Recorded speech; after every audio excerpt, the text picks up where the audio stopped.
For the last few years, the whole world has been in a state of uncertainty. Sri Lanka, being a small developing island nation, has had to bear the consequences of many internal and external shocks. Its socio-economic resilience has been tested repeatedly. First with the COVID-19 pandemic in 2020, then the socio-economic crisis of 2022. Together with the global shocks and their impacts on international supply chains and commodity prices. The poly-crisis has made it clear that the right policies must be in place to ensure that no one is left behind. To make agile, adaptive and anticipatory decisions and set in place effective policies, data is key. However, accurate data on households and vulnerabilities created from the poly-crisis was limited. The need for an evidence base to inform recovery-focused programming had never been more important. This realization led to the design and implementation of the National Citizen Survey 2022-2023. This citizen science-based exercise was designed to provide insights into the current socio-economic context of the country, the nature of vulnerabilities affecting households, and to provide a robust evidence base to better address these vulnerabilities. The survey has given special focus to areas such as employment status, debt status, household assets, access to basic necessities and social services, expenditure, coping strategies, social cohesion and governance.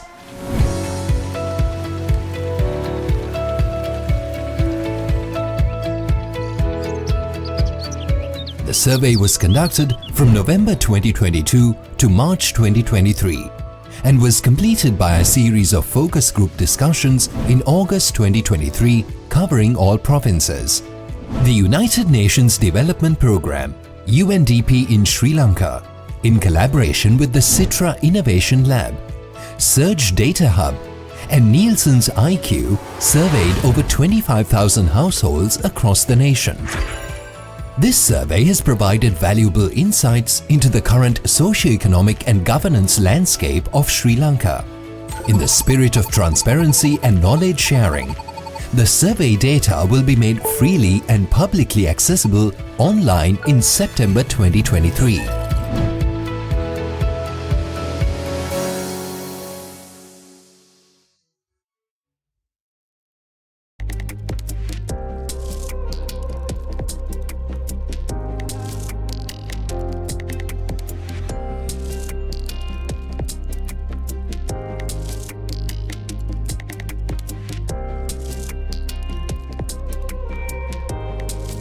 In 2023, the headlines chronicle a grim world of conflict, displacement, and the struggle to keep up with the rising cost of living.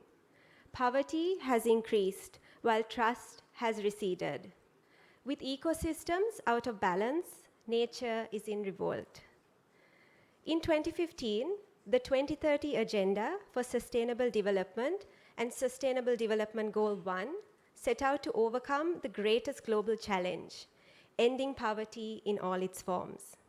At the midpoint to 2030, people's lives continue to be battered in multiple ways simultaneously. At UNDP, we know the severity of these issues and yet remain aware that solutions are at hand. This gives us room for optimism and a vision for the future that is not just an aspiration, but something we are working towards right now. Ladies and gentlemen, distinguished guests, good morning and welcome to UNDP Sri Lanka's launch of the policy report on understanding multidimensional vulnerabilities and the impact on people of Sri Lanka. This report was developed together with the Oxford Poverty and Human Development Initiative and Citra Innovation Lab. Present here today, we have a diverse audience, including individuals from university academia, public officials from central, provincial, and local government, chief secretariats, private sector leaders, representatives from civil society organizations, and UN colleagues. This launch is also a part of UNDP's Colombo Development Dialogues, UNDP's flagship policy dialogue series. My name is Mayanti, and I will be your host for today. Please note that language interpretation services are available together with sign language interpretations. If you do require assistance, please make it known to one of my colleagues around the room. The Multidimensional Vulnerability Index was developed to complement Sri Lanka's 2022 National Multidimensional Poverty Index and to help capture and frame some of the multidimensional and overlapping nature of vulnerabilities in Sri Lanka. To tell you more and welcome you this morning, I would now like to invite Ms. Azusa Kubota, Resident Representative, UNDP, Sri Lanka.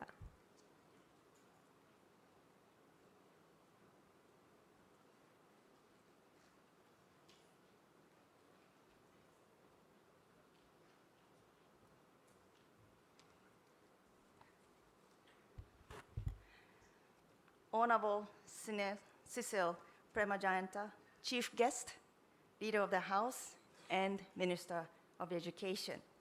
Honorable Ministers, State Ministers, Governor of the Central Bank, Secretaries, and also Madam Governor of the Northern Province, senior government officials, Excellencies, representatives of the civil society organizations, academic institutions, and international and UN agencies. Distinguished invitees. It is my pleasure to welcome you to the launch of Sri Lanka's first Multidimensional Vulnerability Index, or MVI. I would like to sincerely thank you for your presence with us this morning and your interest in the MVI. We gather here today in a world of uncertainty and ambiguity, where crises intertwine and echo in complex patterns.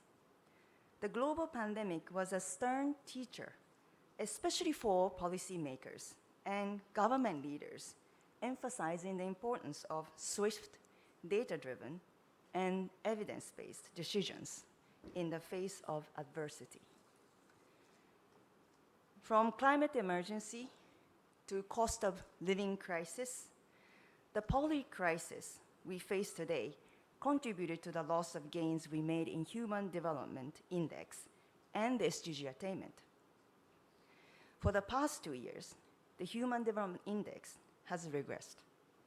Ahead of the historic SDG summit next month, the most recent published UN report indicates that only 12% of the targets are likely to be achieved by 2030. The patterns we see globally resonate with our experiences in Sri Lanka. Sri Lanka has experienced a series of setbacks in the recent past, from the Easter Sunday attacks in 2019, the COVID-19 pandemic, which crippled the tourism sector and the overall economy, and then compounded by the economic crisis that followed in 2022, families and communities have borne the brunt, especially the most vulnerable ones. These events have reshaped the socioeconomic landscape and also given rise to new pockets of vulnerability, putting existing resilient structures of the Sri Lankan communities under great stress. While these challenges unfold, erratic climate patterns and increase in the frequency of disasters further increase vulnerability for farming community and requires proactive, anticipatory planning and response in the face of the climate emergency. To illustrate some of the impact we know up to now, the World Bank data showed that the poverty rate has almost doubled in 1 year between 2021 and 22. The World Food Programme report shows that over 6 million Sri Lankans are food insecure, and access to food was limited to many due to affordability, lack of availability in a period of hyperinflation in 2022. The impact of these hardships varies widely, exposing profound disparities between individuals and households.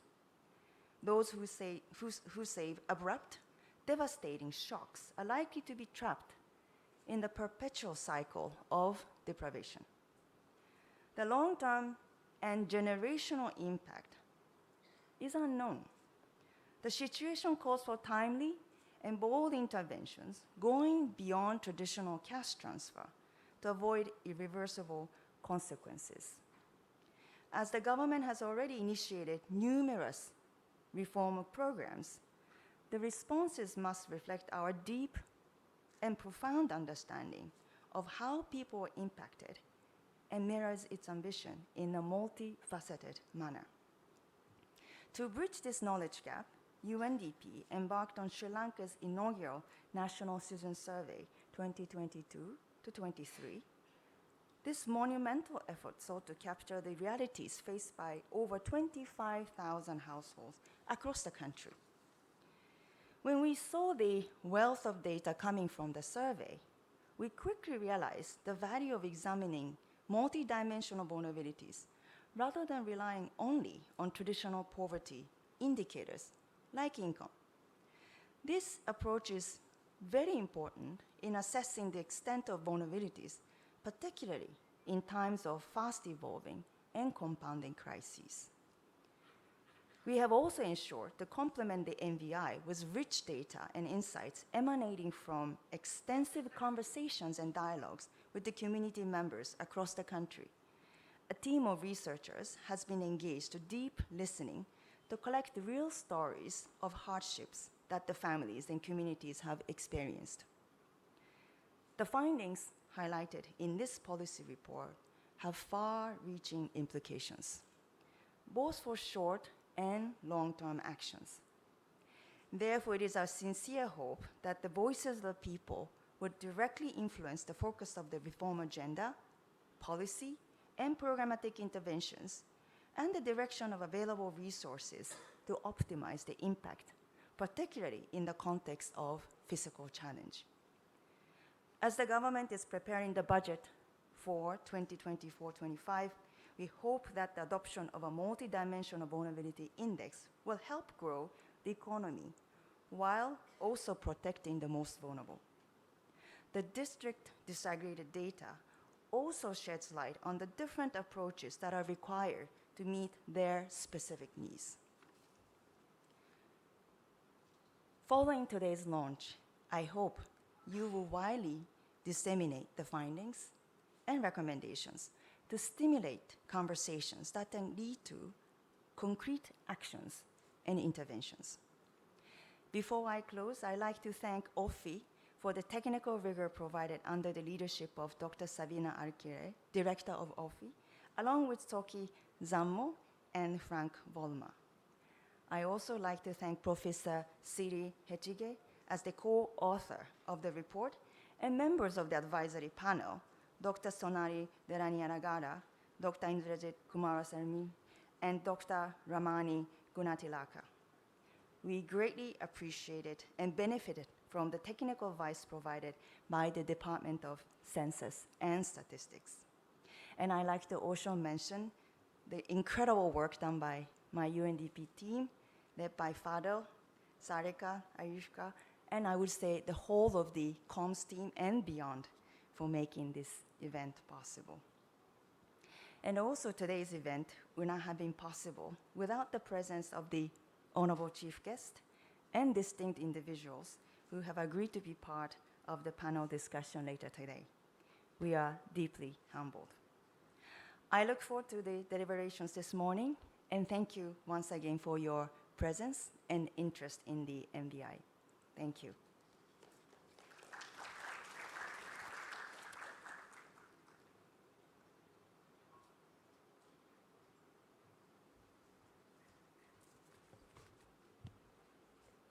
Thank you, Azusa. This report was co-authored by two eminent members of the academia, Dr. Sabina Alkere, Director, Oxford Poverty and Human Development Initiative, and Professor Siri Hettige, Emeritus Professor in Sociology at the University of Colombo. I would like to call on them both to take us through some of the key insights and recommendations from the report.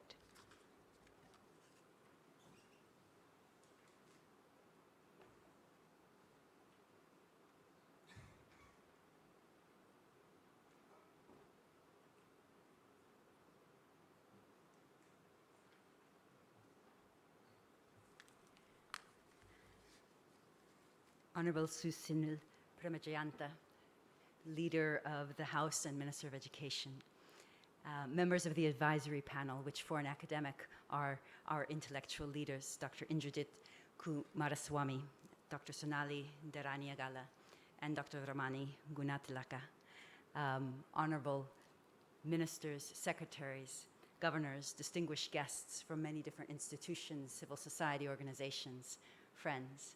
It's really an honor to be here and to share these results, and especially to look forward to your interchange, to your suggestions, your comments, and your actions that could use this information to better the lives of the people whose conditions are profiled here.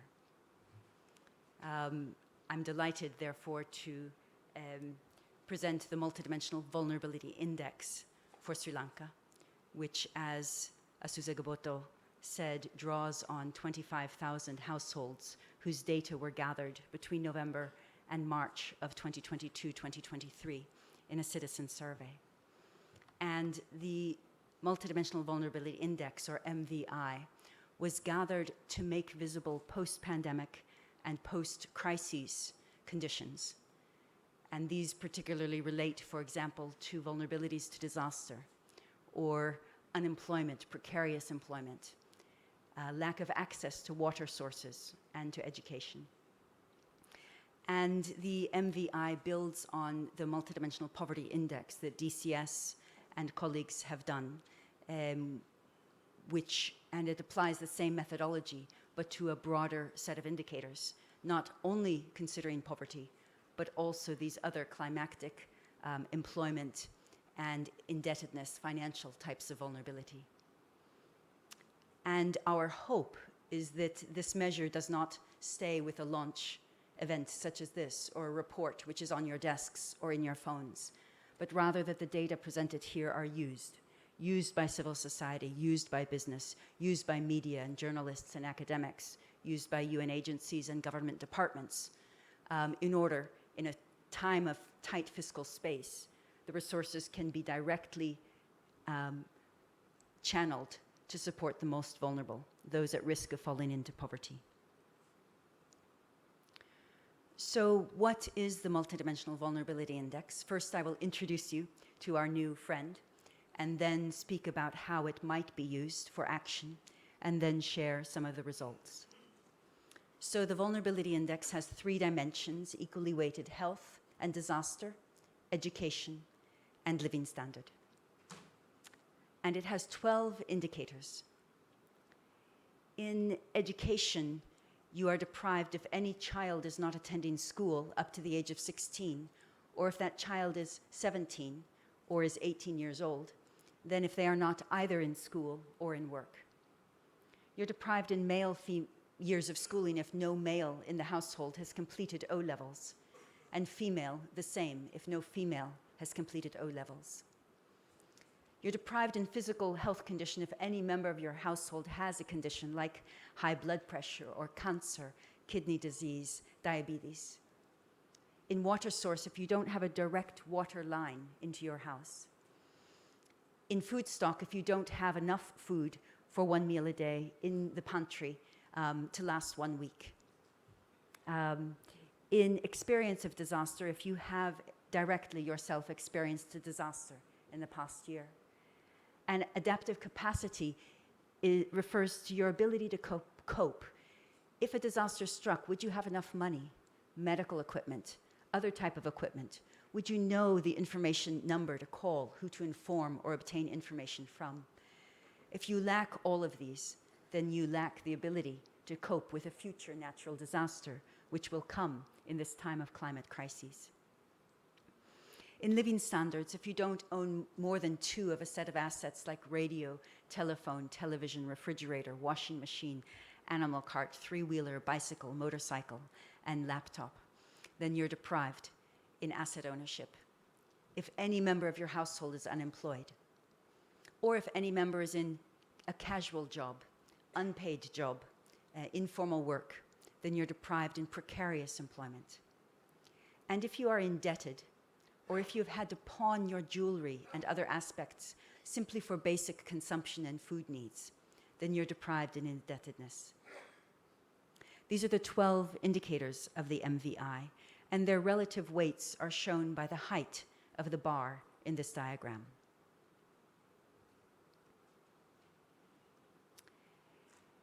I'll give you an idea now of why this information can be useful, using an example from Nanda. He lives in Nuwara Elia with his family, his wife and 3 children. And they have not encountered a significant disaster, but they would not have the ability to cope if a disaster struck. He lost his job as a casual day worker, and his wife recently had to pawn her jewelry, so they're deprived in precarious employment and indebtedness. He has high blood pressure, suffering from a health condition. The house has no direct water line, but need to walk 35 minutes for drinking water. And they do not own more than 2 of the assets mentioned. So what the MVI does is it starts from each person, each household, and it looks at which of those 12 indicators they are deprived in. So these are the 5 deprivations of Nanda. And then it adds up the weights, and you can see visually that his add up to 1/3. Because if you're deprived in 1, you're not vulnerable. You probably could cope using other factors. But in the MVI, if you are deprived in at least 1/4 of the weighted indicators, then you are multidimensionally vulnerable. And so Nanda is vulnerable because he's deprived in 33%, which is more than 25%. We use this information to build up the MVI. So the first number we look at is what proportion, what is the headcount ratio or the incidence of vulnerability? What proportion of people in Sri Lanka experience deprivations in at least 1/4 of the weighted indicators? The next is intensity. Nanda was deprived in 1/3. Across all the vulnerable people in Sri Lanka, what is their average deprivation score? When you multiply these 2 numbers together, then you obtain the Multidimensional Vulnerability Index. And so you can see it can be taught in the schools and universities of Sri Lanka because it's mathematically elementary. But this index is powerful because it can be disaggregated, as we will show, to show not only national, but by rural urban, by people living with disabilities, by provinces and districts. And then it can be broken down by indicator. Because at the district level, people might have a little bit of money. They say, where could I invest it to have the biggest reduction in vulnerability in my district? And this information is available because we have all of the deprivations, like Nanda's, of all the vulnerable people. This is the same methodology which is used by DCS for the official Multidimensional Poverty Index, which was launched using the 2019 Household and Income and Expenditure Survey. And they are similar, and so just because you may already be familiar with the MPI, I will mention that they both have 3 similar dimensions, the MPI having health, education, and living standard. But the MPI has 10 indicators. The education indicators are similar, but go up to children aged 16, and they require adults to have the compulsory years of schooling when they were attending school. But in terms of health, you must have a chronic health condition that has meant you could not operate normally for 1 month in the past year. And also, if you live more than 30 minutes from a health clinic, you're deprived. And the MPI also has additional living standard indicators like cooking with wood or kerosene, paddy husk, or sawdust, not having adequate sanitation, a water not directly into the house, but within 1 kilometer, but regularly available and good quality, lacking housing of good quality as well, or assets that include land, livestock, agricultural machinery. So they're a little bit different, but they complement each other, with the MVI bringing into visibility disasters, employment, and indebtedness, and the MPI focusing on more tangible deprivations in health and education, plus living standard. Used together, they provide a better optic for policy. And so this is, as I mentioned, the primary motivation of developing and launching the MVI, is really so that it could be used for evidence-based policy. First of all, it will complement monetary statistics. It will bring into visibility the deeply interconnected complexity of deprivations that, as Nobel laureate in economics Amartya Sen said, batter and diminish people's lives. And we can see this because of the complexities of the 12 MVI indicators and the 10 MPI indicators. But we can also see MPI over time. So when the HICE is updated, we'll see its trajectory. And we can see, did the poorest districts reduce poverty the fastest? Was there a statistically significant reduction in MPI? And we hope possibly we can see that trend in MVI. It's also important for budget, for allocation, and for targeting the vulnerable groups at the geographic level or down to household level.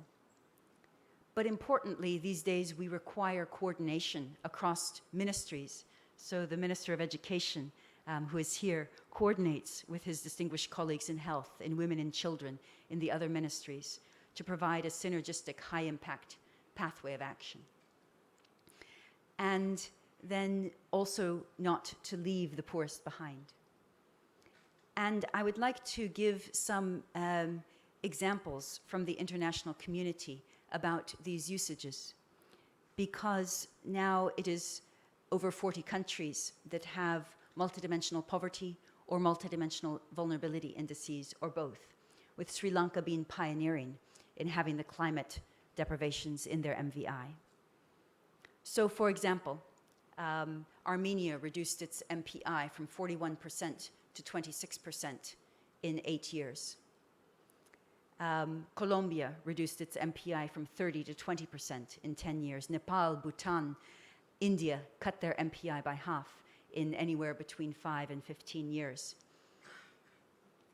Budget is very important. For example, when Costa Rica launched its MPI in 2016, they found that for some of their indicators, there was zero budget allocation.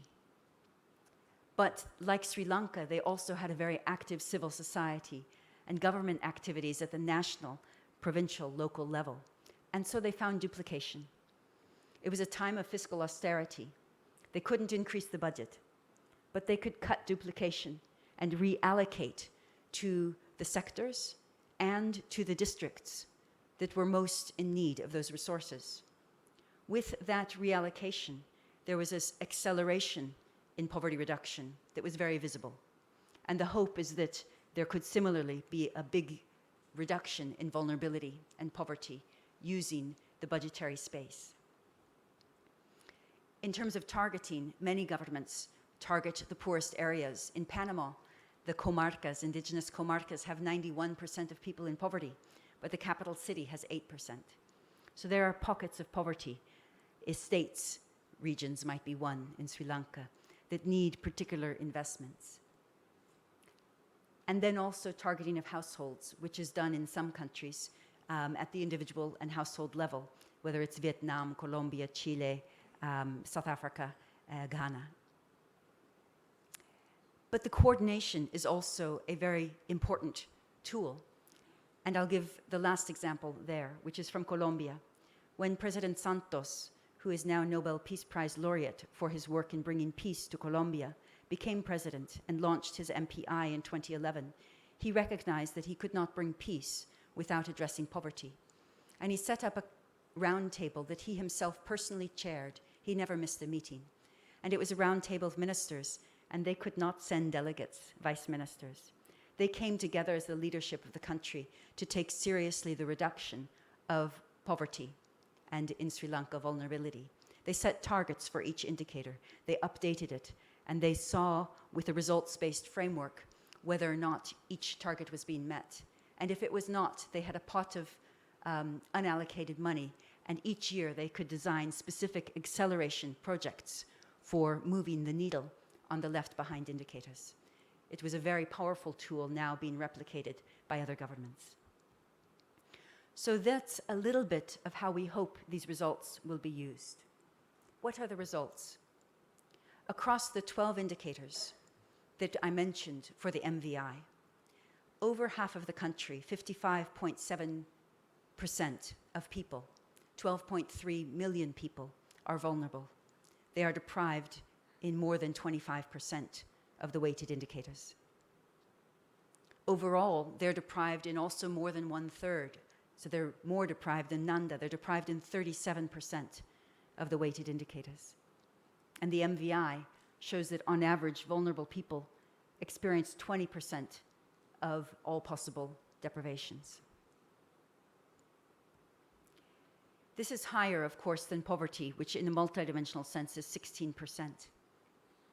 But what's interesting is that across rural and urban areas, there's a little bit higher prevalence, but there's no statistically significant difference, although still 82% of vulnerable people dwell in rural areas in Sri Lanka. If we look across the 12 indicators at the percentage of people who are multidimensionally vulnerable, so it's among that 55.7%, what percentage of the population of Sri Lanka are also deprived in each indicator? And it's highest in adaptive capacity, followed by lacking a direct water source and being indebted. When we apply the weights, these same indicators come up, with indebtedness contributing the most to vulnerability in Sri Lanka, followed by adaptive capacity to disaster, which together with experience of disaster contributes a large amount, the blue stripes. Direct water source is important, but both of the years of schooling indicators together also are very visible contributions to vulnerability in Sri Lanka.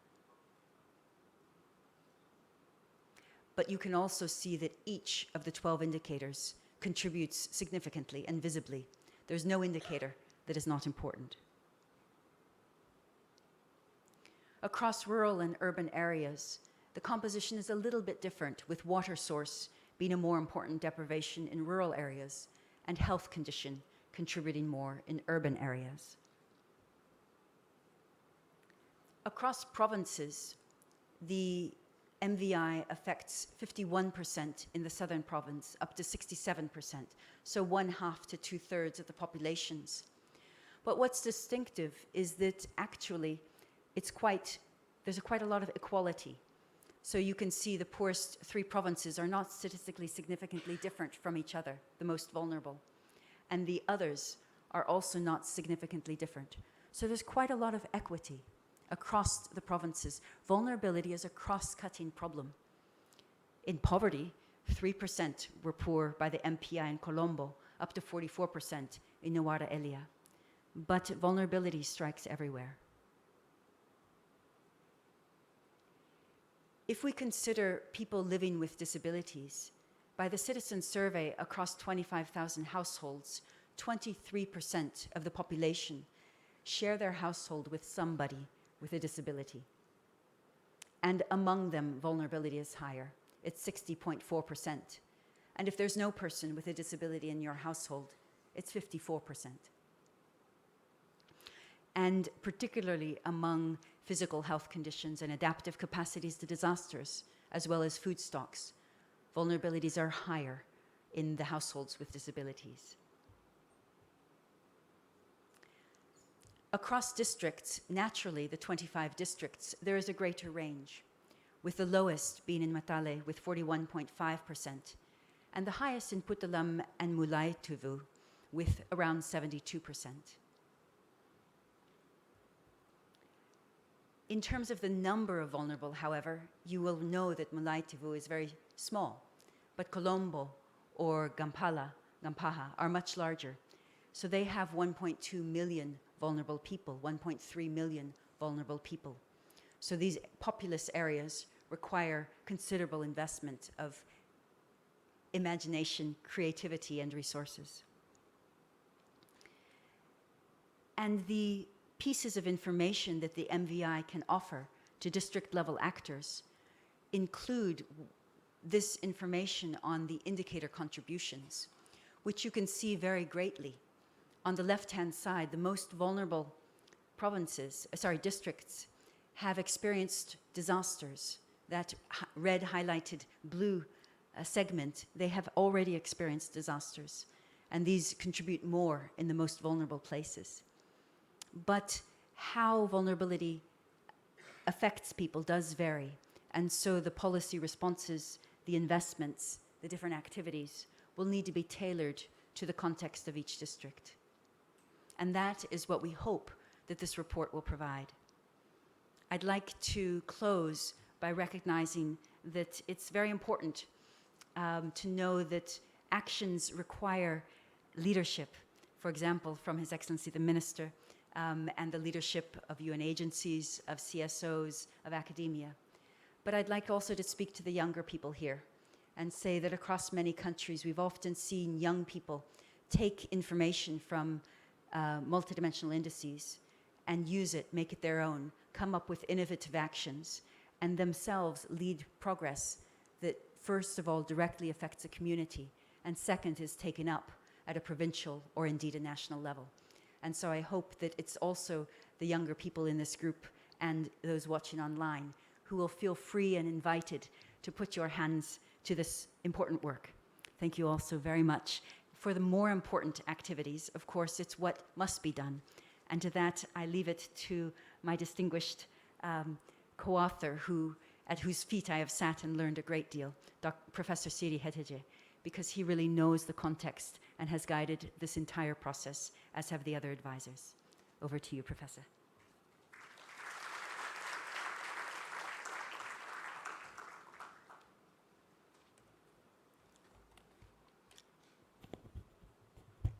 Our chief guest today, Honorable Minister of Education, Susil Remijanta, and also the Honorable Minister of Agriculture, Mahinda Amaravira, and the Deputy Minister of Finance, Mr. Semasinghe, and the other distinguished invitees who have come here to participate in this very important event. I do not have much time, therefore I'm not going to really take your time to go into any of the recommendations that we have listed here. The analysis that was presented is far more detailed in the report, as you might find when you go through it. And also, I want to make a point here that this analysis has been enriched also by, in addition to the data collected through this survey, the series of focus group discussions that were conducted across the country, basically to capture the lived experience of people on the ground. So therefore, it is very much a data-driven and also based on the qualitative information that has been collected from a cross-section of the people in different parts of the country that have really provided the framework for this analysis and the recommendations. I do not want to go into detail when it comes to these recommendations, so therefore I will only present top-line recommendations without really going into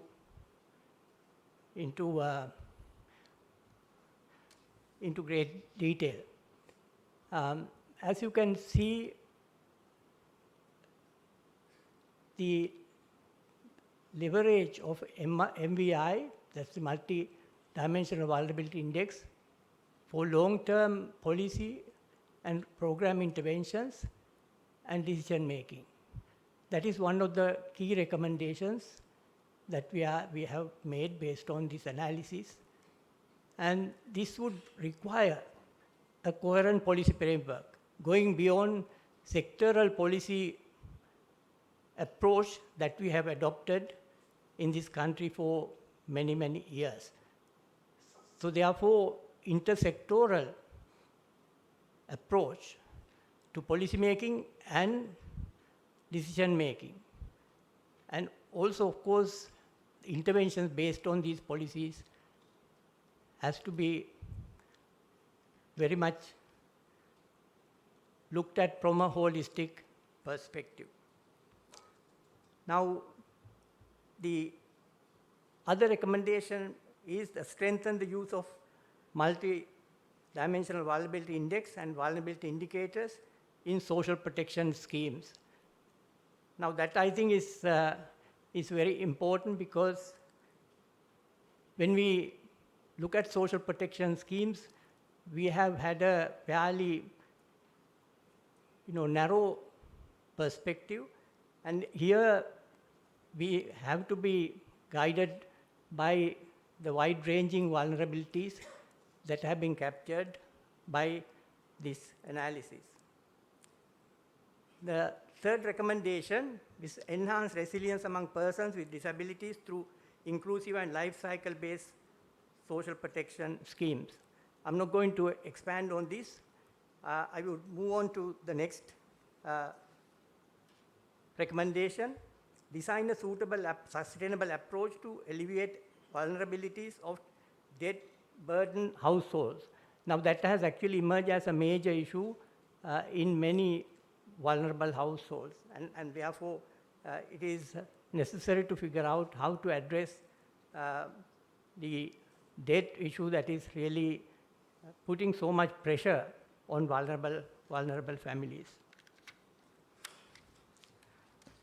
The next, develop a comprehensive strategy to enhance preparedness for climate-induced disasters.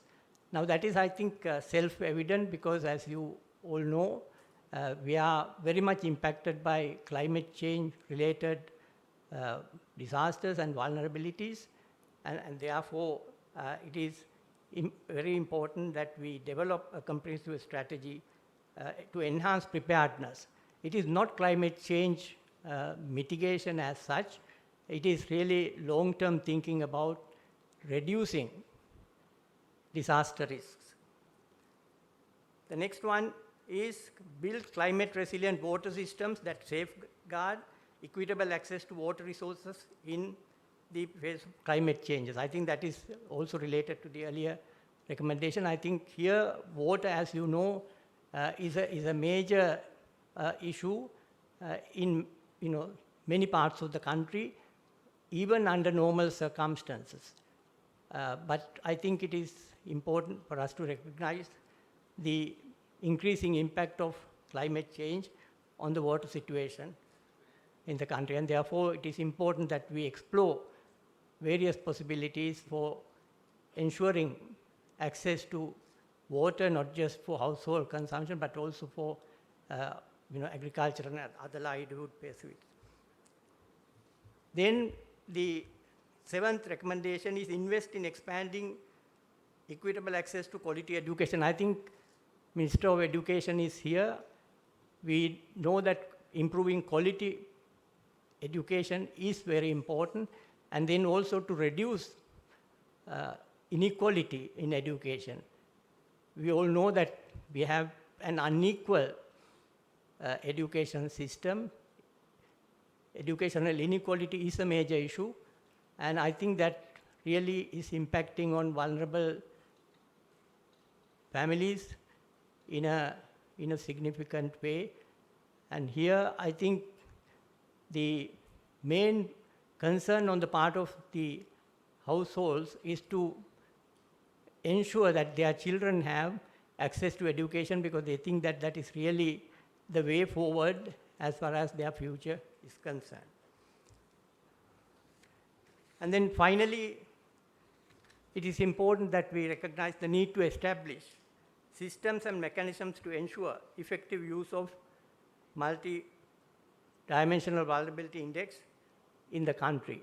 How to really make use of this very broad framework for policy making, and then also to make sure that the interventions that the government makes operate basically within this very broad multidimensional framework. Well, since the time is very limited, since we are also going to have panel discussion around the analysis and the findings, and then also for the recommendations, I would bring my brief intervention to a close. I thank you for your attention, and I look forward to having a dialogue.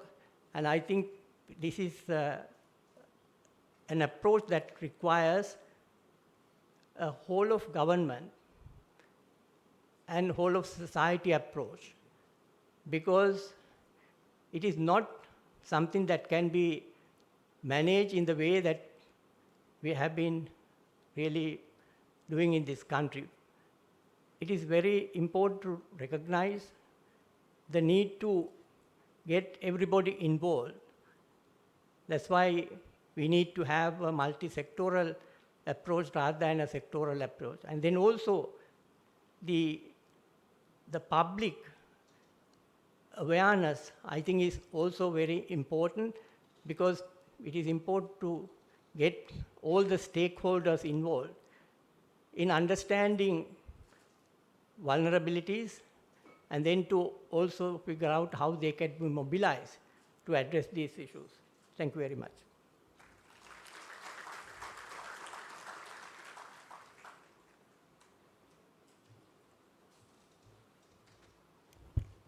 Thank you, Dr. Alkirge and Professor Hettige.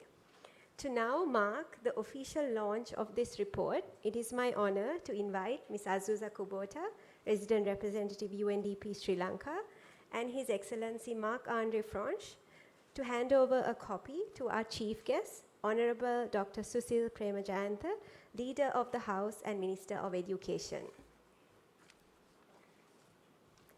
We would also like to invite the following dignitaries to please step forward. Honorable Mahinda Amaraveera, Minister of Agriculture, Honorable Shehan Semasinghe, State Minister Finance, Members of Parliament, Honorable Kabir Hashim, Honorable Dr. Harsha De Silva, Dr. Nandalal Veerasinghe, Governor, Central Bank of Sri Lanka, Honorable Mrs. P.S.M. Charles, Governor, Northern Province, Dr. Sabina Alkire, Director, Oxford Poverty and Human Development Initiative, Professor Siri Hettige, University of Colombo, Ms. Marlene Herwig, Deputy Resident Representative.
Thank you, everyone. Please take your seats. Hard copies of the report are available outside, as well as can be accessed digitally. I would now like to invite Honorable Dr. Susil Premajayantha to speak a few words and address the gathering.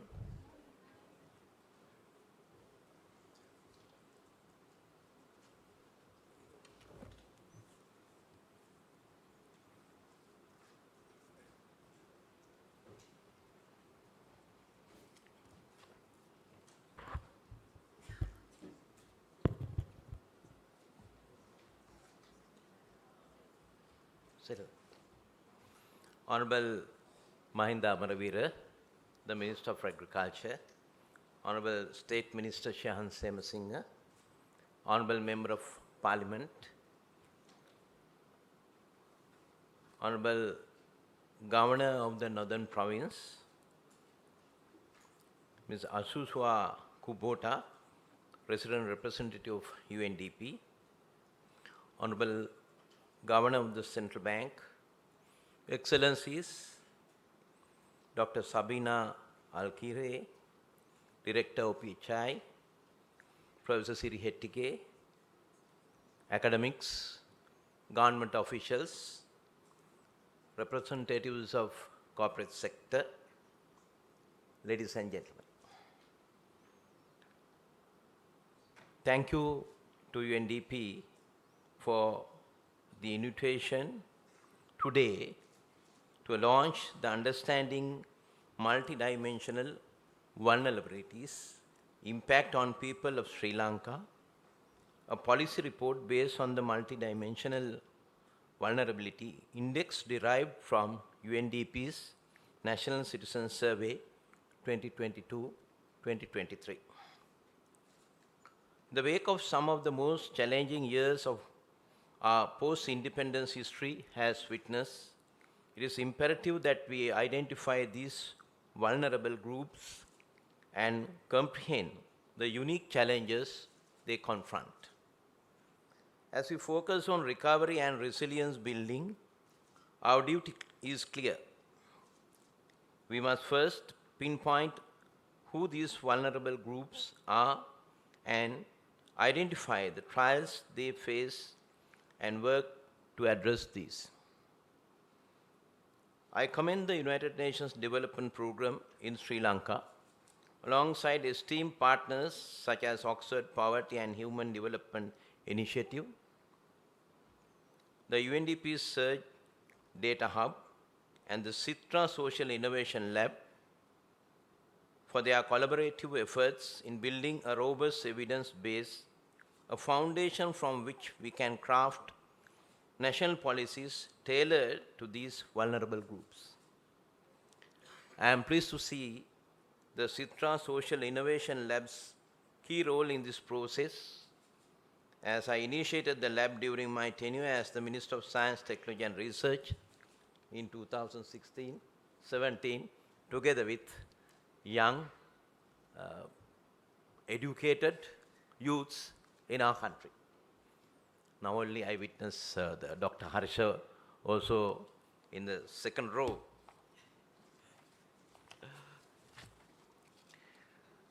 The timing of this report release is important. Recent events have prompted us to acknowledge the multifaceted nature of vulnerabilities. This newfound understanding arms policymakers with vital information to direct assistance where it is most needed. Just as the Multidimensional Poverty Index, MPI, provided a more comprehensive snapshot of poverty, embracing the Multidimensional Vulnerability Index, MVI, in our statistical evidence endeavors is prudent step forward. These insights could help us better target vulnerable populations, ensuring that their needs are accounted for and reflected in our national budgeting and planning processes. The report and the data from the Citizens Survey will be made open access and shared with government officials, policymakers and members of the academia, all of whom I am sure will benefit from this snapshot of emerging vulnerabilities in Sri Lanka. Education stands as a cornerstone in our society's progress. Yet, key indicators of vulnerability, such as male and female years of schooling, reveal the stark disparities that persist and have likely worsened as a result of the interruptions to schooling that resulted through the lockdown imposed during COVID-19 pandemic and some other factors. I don't want to mention what are the other factors in length. If I have opportunity and more time, definitely I will elaborate on what we have to do in transforming education in our country. I am forgetting about past. I am speaking the present situation and the future of the education in our country. This is not the forum for that. Of course, I have given 10 minutes to make my presentation. So, let me focus on one point. We have done a survey in literacy and numeracy of grade 3 students with a sample of 10,000 island-wide and taking remedial action with UNICEF. I limit it to that because we had 2 workshops, one at NIE MIPE and another full day workshop at the at one of the hotels in Colombo with the organization, with the sponsoring UNICEF and the Minister of Education.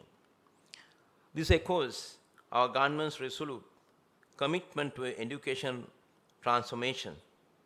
Yet, we must go further by championing inclusive and accessible education. The National SDG 4 review, the midterm review done by National Education Commission with UNESCO, the draft report is ready now. This is what we have done. I think Vice Chairman of the NEC also here with us today with her experience as a educator. So we have done our part in the Ministry of Education because I was one of the resource persons when I was the Minister of Environment in 2013 and 14, attending 3 workshops when formulating 17 SDG goals by United Nations. I think most of the people engaged with SDGs, they don't know about that factor.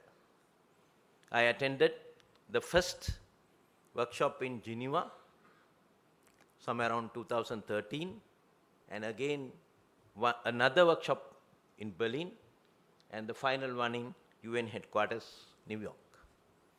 So I am very keen about these, how to achieve these 17 SDG goals by 2030.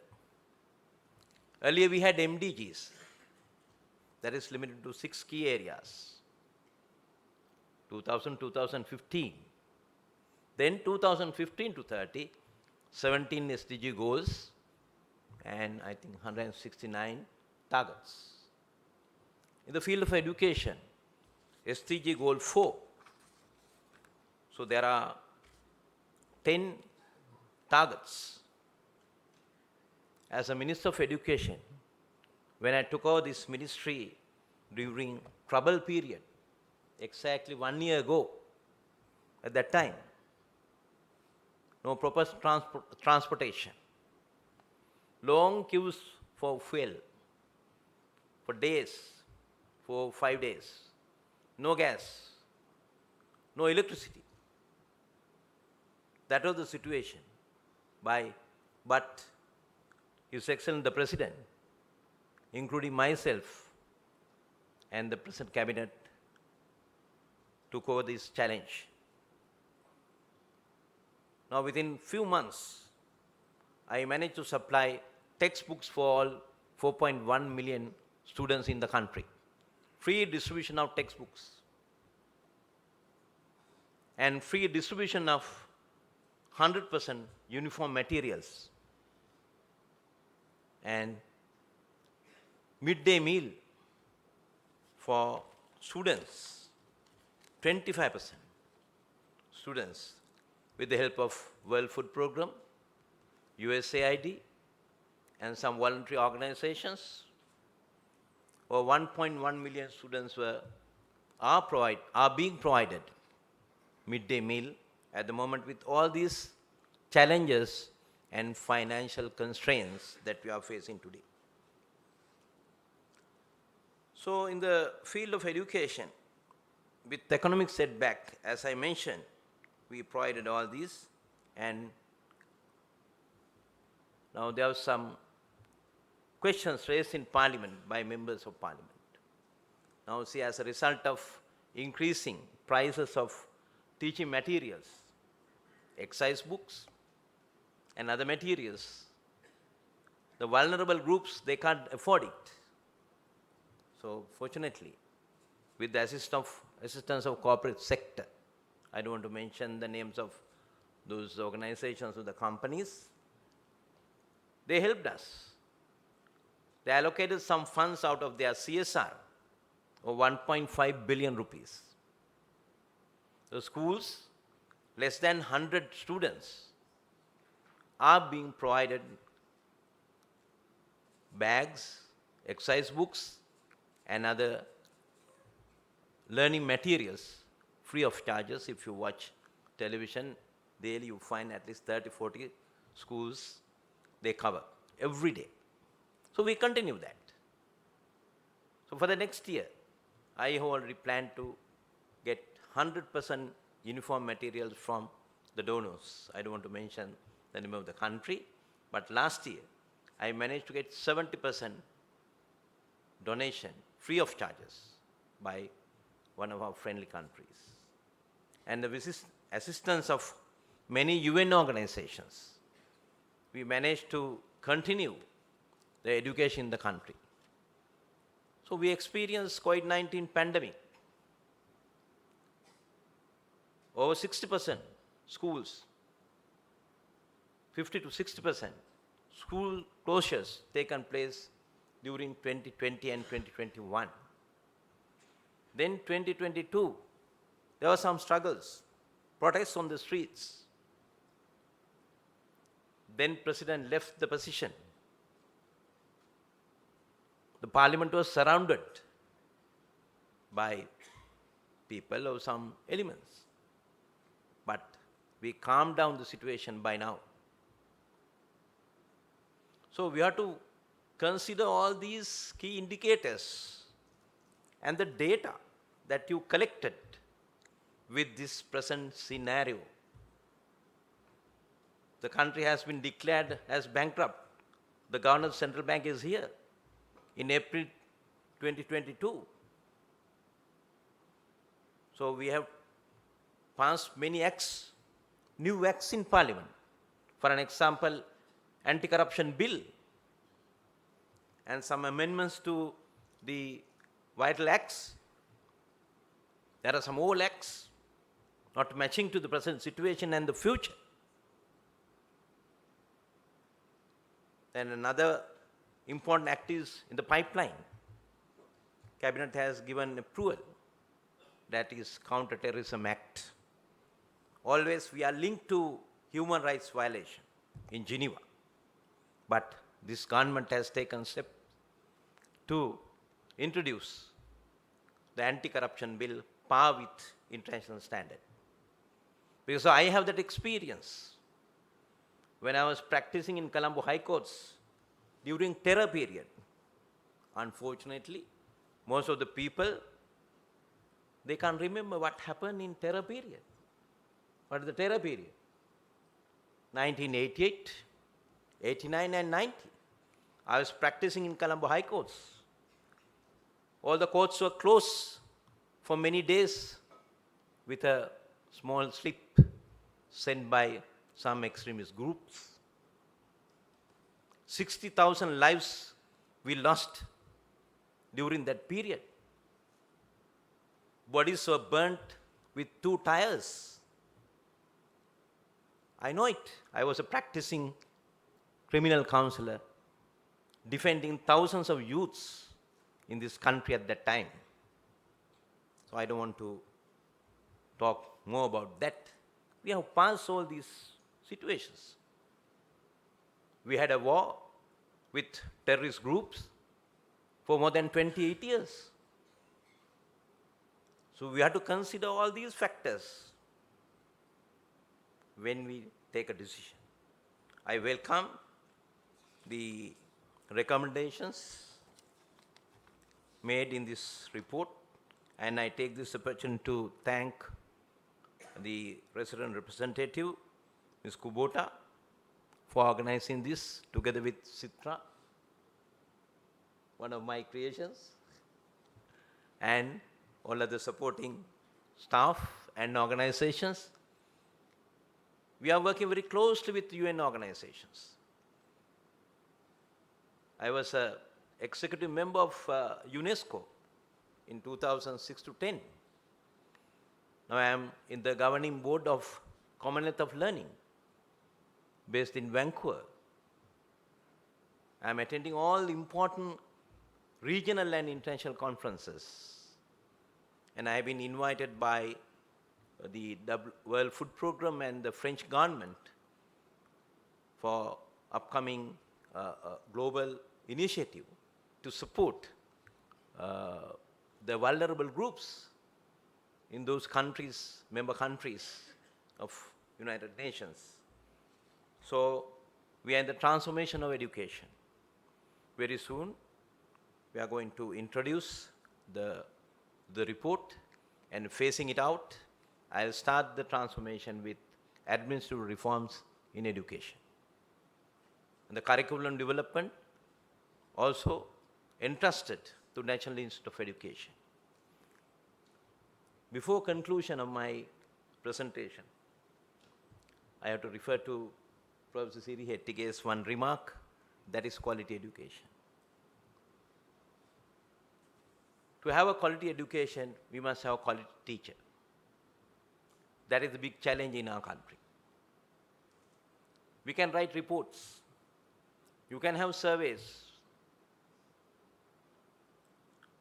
I also very much keen, and I believe reports, data, and surveys.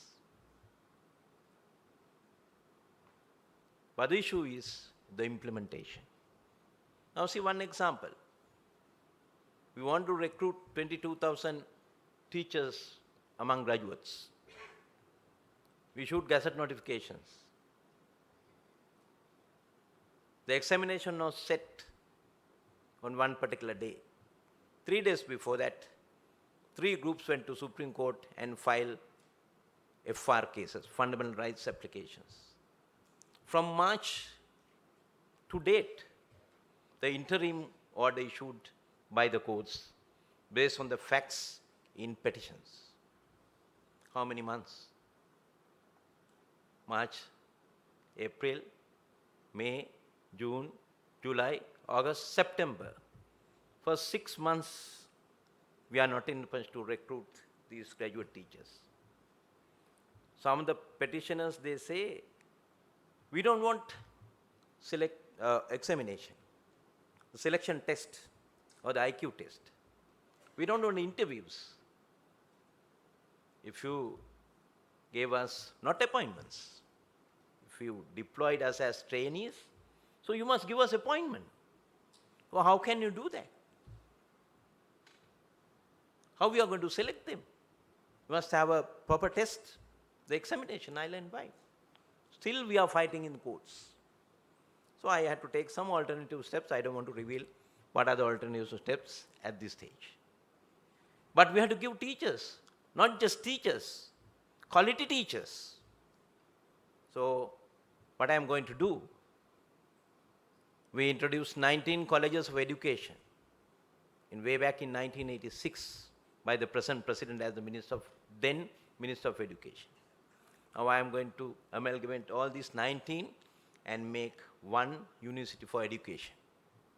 From next year, we are going to enroll the students with highest set score to this university, and within 4 years, we train them in subject-wise and teaching practice.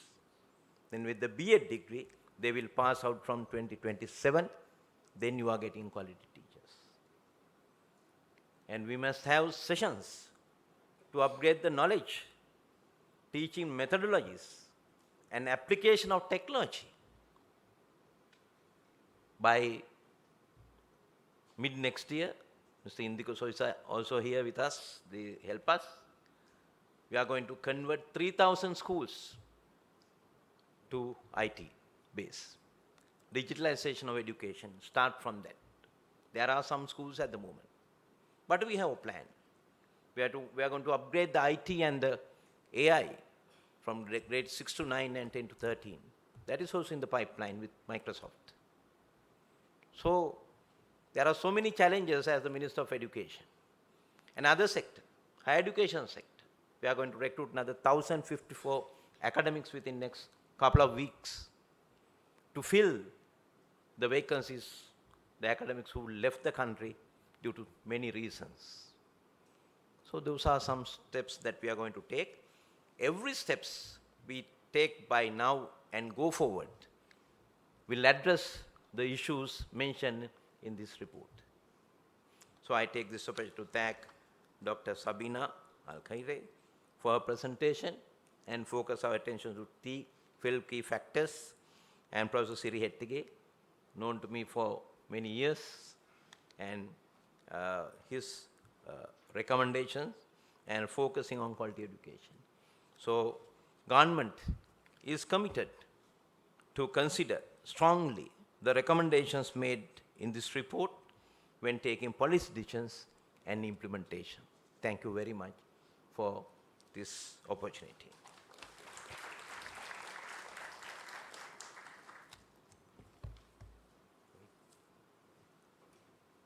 Thank you, Honorable Minister. We will now move on to a technical discussion on understanding multidimensional vulnerabilities and the impact on Sri Lankans and policy implications. To moderate the discussion, I would like to call my colleague, Fadil Bakir Maka. Fadil is a public and social policy specialist with an MSc in Social Policy and Development and a BSc in International Relations from the London School of Economics and Political Science in the UK. He is the founder lead of Sri Lanka's first social innovation lab, CITRA. With 13 years of experience in the development sector, he currently leads UNDP Sri Lanka's strategic engagement, digital and innovation team. Over to you, Fadil.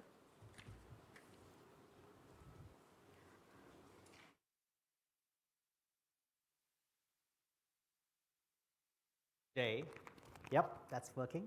I'm pleased to be here today to facilitate an important discussion, one that delves to the heart of multidimensional vulnerabilities and their profound impact on the lives of Sri Lankans. Very pleased that we're doing it, it's part of the MVI, the first MVI to consider climate vulnerabilities, a climate indicator.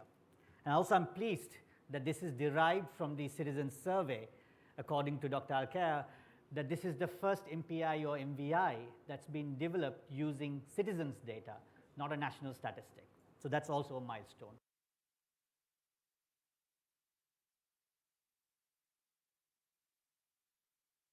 Multifaceted dimensions of vulnerability and contemplate the policy measures that can help address these challenges effectively.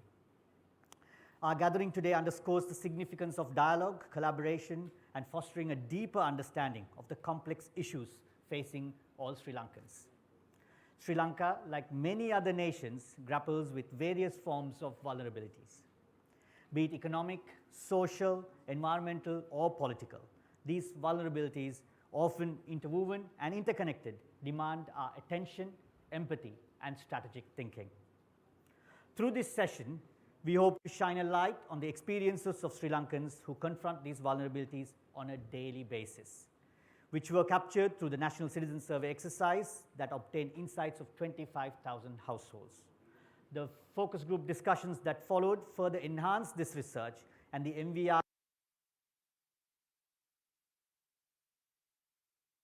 the data will be made public, and a dashboard has been developed, and you can access the data in a very interactive manner. Today, we will hear from experts, researchers, practitioners, and more importantly, look at further understanding of these challenges and seeking ways to mitigate their impact. Their insights are invaluable, and I'm eager to hear their wisdom as they come forward and join me in a moment. Moreover, our discussion today do not exist in isolation.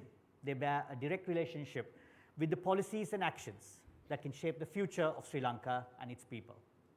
It is our duty to consider the policy implications of our deliberations and envision a more resilient and equitable future for all Sri Lankans. Let me now invite the esteemed members of the panel to join me. First of all, Dr. Ramani Gunatilaka. She's here with us, esteemed development economist and an independent consultant specializing in the analysis of labor markets, income distribution, and subjective well-being. Her recent work focused on the labor market implications of Sri Lanka's multiple crises, the demand for women workers, the Sri Lanka's care economy, and she's also a member of the advisory panel, Dr. Gunatilaka. Next, I call on Dr. Vinya Ariyaratne, who is the president of the Sarvodaya Shramadana movement, which is Sri Lanka's largest non-governmental grassroots development organization, and the current president of the Sri Lanka Medical Association. He's a medical doctor by profession and a development practitioner. He is a civil society leader who has extensive experience in the fields of health, economic empowerment, reconciliation, and poverty alleviation. Dr. Ariyaratne. Next, I'm very pleased to have Honorable Mrs. PSM Charles, retired civil servant, SLA Special Grades Officer, the 7th Governor of the Northern Province. Mrs. Charles began her career as a teacher in 1985 and served in numerous roles in the public sector in many parts of the country. A career capturing the roles of Assistant Secretary, Assistant Director, Assistant Government Agent, Divisional Secretary, District Secretary, Director General Secretary, and now the Governor. Honorable Governor, please join us on stage. Let me also invite our co-authors of the report, Dr. Alkaya and Professor Hettige, to join me on stage as well. The format of the discussion would be that I'll first go to the panelists for some initial remarks. Please stick to 5 minutes when I come to you. Thereafter, I will go into an open discussion. We have some identified discussants who will, thank you, identified discussants who will share their reflections on some specified themes. We have allocated around 75 to 90 minutes for this discussion. Do note, if required, for any technical questions related to the National Citizen Survey or the data analysis, I will bring on some of our technical colleagues from the research team, Soki Zammo, researcher at OFI, Sarika Varsuvitarana, sociologist at CitraLab, and Ayush Kanugaliadda, the economist at CitraLab. As your moderator, my role is to facilitate a productive and insightful conversation. I encourage all of you to actively engage in this discussion. So without any further ado, let me turn to the panelists. I'm going to turn my chair a little bit. Dr. Gunatilaka, I'm going to come to you first. What are the key insights that stand out from this report in the light of existing research and studies? Is the mic on? Yeah. Can you hear me? I'm not sure that mic works. Here you go. You can use this. Here you go, Professor. You can take this. Thank you. I was so intimidated by this 5-minute time limit that I decided to write out what I wanted to say, and I will read it out. I hope it won't be too boring. First, thank you for inviting me to speak on this panel. It has been a pleasure to work with the team, and it has been extremely stimulating and inspiring to work with somebody like Dr. Alkaya. Her humility belies the vast knowledge and technical expertise she has to offer. To get down to the report, first, this report is timely. It tries to define and measure vulnerability using data collected from households after COVID and the economic crisis struck. It has shown that a little more than half of all Sri Lankans have become vulnerable to future crises. Since then, key dimensions of vulnerability used in the index, such as indebtedness and preparedness for further disasters, must surely have worsened. The report is a wake-up call that must be heeded. Deprivation in access to water is a critically important dimension of vulnerability that the report highlights. Its call for a strategy to prepare for climate-induced disasters, implement sustainable farming methods, and build climate-resilient water systems is timely and requires urgent action. I think if we had this event last week, this would have sent the shivers down our spine a lot more. The rain has come, and now perhaps we may slip into a little bit of complacency. Another important finding is that unlike multidimensional poverty before the crisis, vulnerability afterwards is widespread across districts, and there is little significant difference between them. This is another important insight which previous research did not offer us. The report points out that volatility in economic and climate conditions is here to stay, and that we had better prepare for it. Previous research has highlighted many of the deprivations that have been incorporated in the MVI. As Dr. Alkaya mentioned, the Multidimensional Poverty Index has many dimensions that are common to the Vulnerability Index. Many of the districts that are multidimensionally poor appear to also be multidimensionally vulnerable. Constrained access to water and remoteness from economically dynamic centers are characteristics that many of these regions share. In fact, research that Professor Dilani Gunawardena of the University of Peradeniya and I carried out for the UNDP Sri Lanka National Human Development Report of 2018 highlighted the critical role that location plays in the horizontal inequality of household income, access to good jobs, and quality education. Unfortunately, that report was never published. The point I would like to make here is that producing empirically based policy recommendations like the present report does is one thing. Policymakers taking them up and acting upon them is another. Our vulnerability today is the direct outcome of policymakers ignoring most such advice. In fact, I would disagree with the report's statement that successive governments' efforts to encourage foreign investment, diversify industries, and promote tourism led to a notable expansion of the economy. It also says robust growth rates were witnessed in sectors like services, construction, and manufacturing, contributing to improved employment opportunities and income levels for many citizens. On the contrary, Sri Lanka's FDI rates have been abysmally low, and our industries have not diversified. The share of textiles and garments in all manufactured exports rose from 40% in 2011 to 47% in 2019. Only 10% of our exports are medium and high tech. Meanwhile, 35% of our workforce continues in agriculture, dependent on water, and 2/3 is in informal employment. In fact, a study on the impact of the multiple crises on Sri Lanka's micro, small, and medium enterprises that Professor Sunil Chandrasiri and I just completed for ILO shows that many of the barriers to enterprise growth, which had been rigorously identified decades ago, now threaten MSME survival. Key among them are the high cost of energy, uncertain macroeconomic environment, and the cost and access to finance, all identified by the Investment Climate Survey of 2004. Policy recommendations need to be translated into action. Therefore, I do think that issues of governance are the elephant in the room. The question is, how do we corral this mammoth? Thank you. Thank you, Dr. Gunatilaka. Indeed, recommendations needs to translate into actions. There's so many different points: location, there's the timeliness, and also take into consider you brought in a lot of other research that complements some of the findings as well. Let me now move to Dr. Arya Ratna. What have been your experiences of multidimensional vulnerabilities on the ground? I know you've been working on the ground for the last couple of years, very specifically during the crisis. Over to you, Doctor. Thank you, Fadil.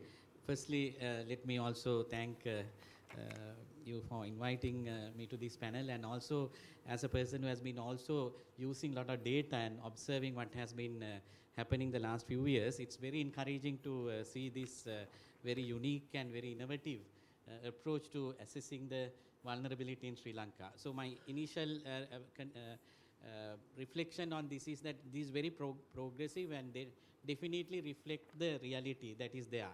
And for us, those who are observing these trends at the ground level, often we don't have the data to convince sometimes. So I think this provides a very good basis for us to be also advocate for certain changes that we are working on. So we know that vulnerabilities have always existed, and people have also found their own ways of coping. It's not just the state responsibility to respond to these vulnerabilities. And so one striking example here, I think, is you have looked at some of the determinants that leads to vulnerabilities, whereas in the multidimensional poverty index, it's very fixed on the outcome. So I think that's the most important thing for those of us who are working on trying to change the situation on the ground. So we have seen these disparities that have always been there.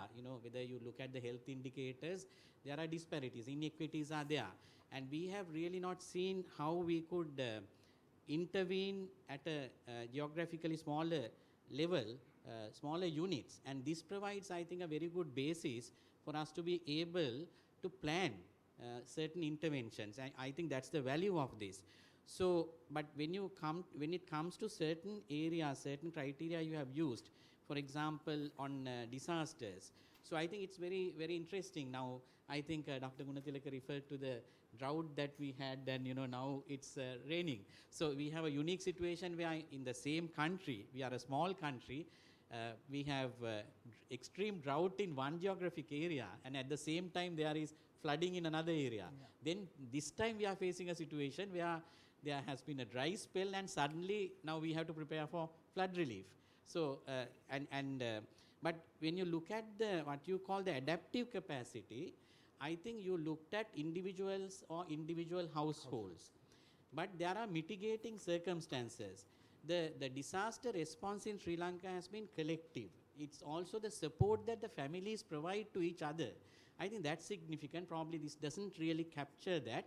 So my reading on that is that while it's very important, we should also look at the community's own capacity to face these disasters, and also strengthen that capacity. So in some way, when we are planning, although these vulnerabilities and their differences, disparities have been observed, and also another very interesting thing that I learned was that even though you see these differences, they are not statistically significant.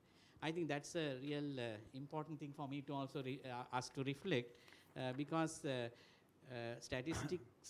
statistically insignificant difference, does it matter? I think it still matters, particularly in terms of what type of interventions you are going to adopt. So the interplay between the different vulnerabilities, I think, is also important. So I don't know, probably I'll have to learn more from Dr. Alkaya on the formulas, how you work out those interactions from a mathematical, or whatever the way that you define, because some of the vulnerabilities have common determinants, common causes. So how do you try to relate to those? And as Dr. Gunatilaka said, I think ultimately certain things are related to governance. Absolutely nothing else, it's governance, because we have similar conditions, but you see different outcomes. Why is that? Because from local government to other forms of administration, I think we have seen institutional breakdown. Institutions need to be strengthened. The other day you convened this, I think the SDG Council convened this meeting where we have seen where Sri Lanka is lagging behind, one is on, I think, institutions. So I would stress on the fact that this is very useful for us to be able to plan action on the ground. So actionable evidence is there now, and it's for us to be able to use this data to make a difference, and then we can have dashboards and monitoring, even as civil society and professional organizations, to see progress. We are at the midpoint of achieving the SDGs. So I think the next lap is very important, and for that this particular report and the data and what you have found is so significant. Thank you. Thank you, Dr. Ariyaratne. I'm going to come to Dr. Alkaya a little later to respond to some of that. Now let me move to Governor Charles. how were these vulnerabilities addressed during the crisis by local and provincial, multidimensional vulnerabilities, you can say, addressed by the local and provincial government?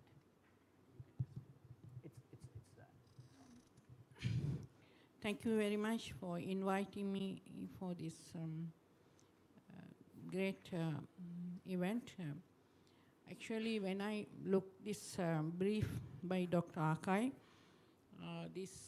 the vulnerability between the rural and the urban is not much difference, because it was in 52 in the urban and 56 in the rural area. Then I had my experience in 35 years in the state service, and we were the implementers. Most of the projects and most of the policies were implemented and executed by us. And we had a bad experience in the grounds. What happened?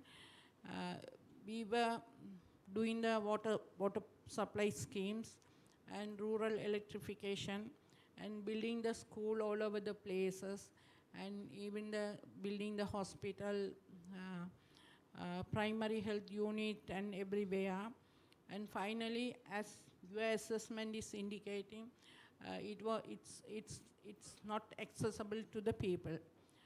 Actually, what happened now, the recent past, what we did a survey on this school education.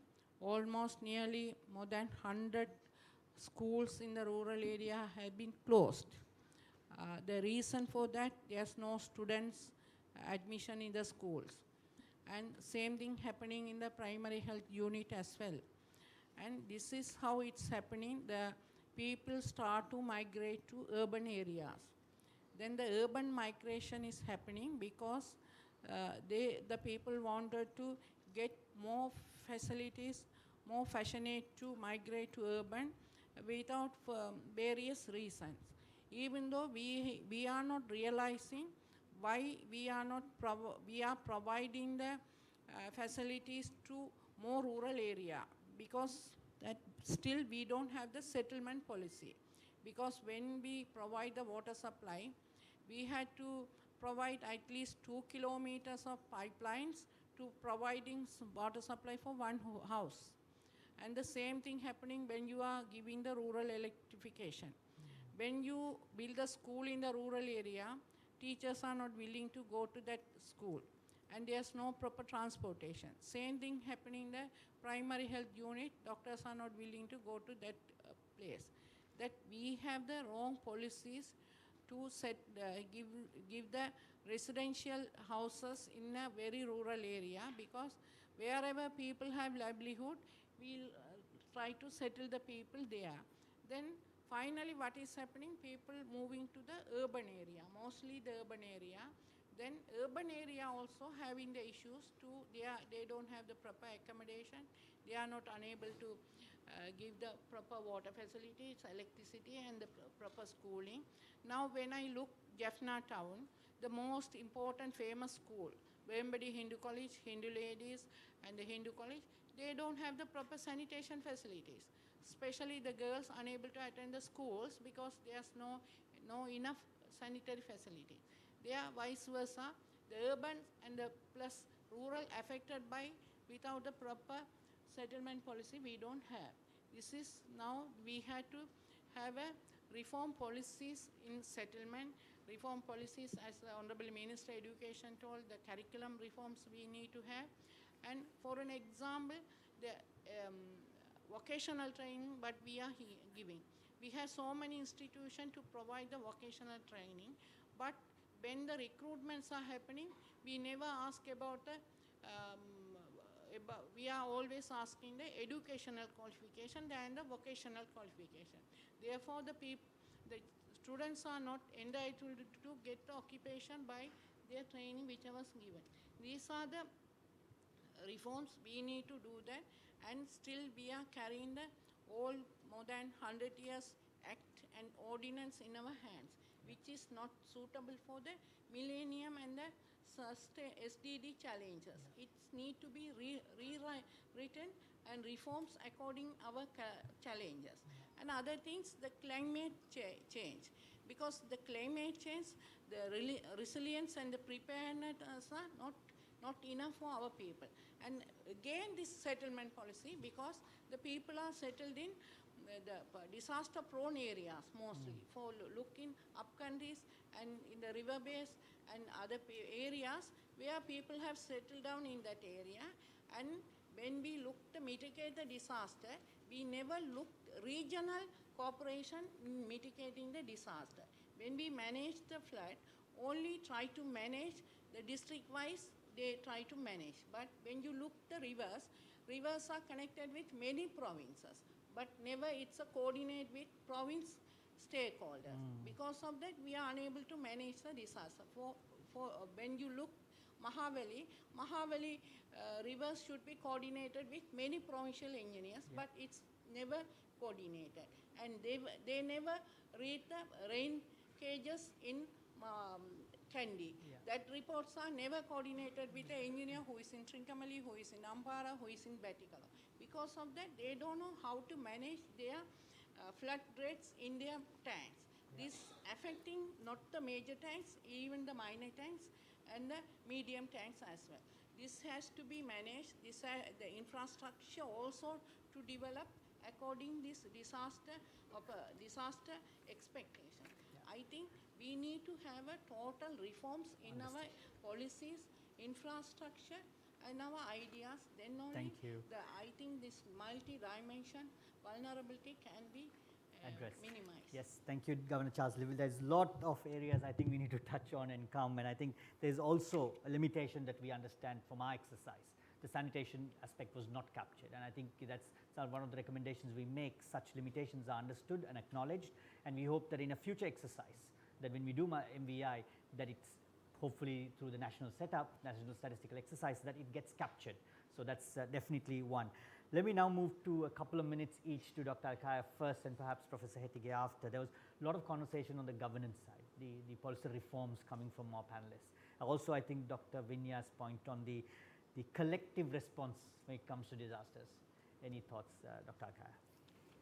Yes, I think what we've seen is that our distinguished panelists really know the kind of changes that are implicated, that must be unrolled to address different vulnerabilities, and that they are of different types. So yes, on the one hand, perhaps the MVI and in the next edition needs to look at collective capabilities, because this is very strong in Sri Lanka, and also if the local community is strong, then there is a kind of resilience that can come. But we need to make sure that all the incentives which may come from different contexts don't undermine an existing social fabric, which is very valuable intrinsically as well as instrumentally in the case of disaster. So I very much agree with your point on that regard.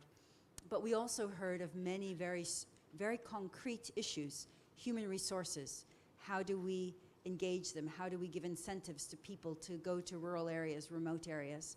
How do we think of the need for urban development, urban planning, if there is that level of migration? What are the additional indicators? But also in a legal sense, what are the legal acts? What are the legal changes that need to be made?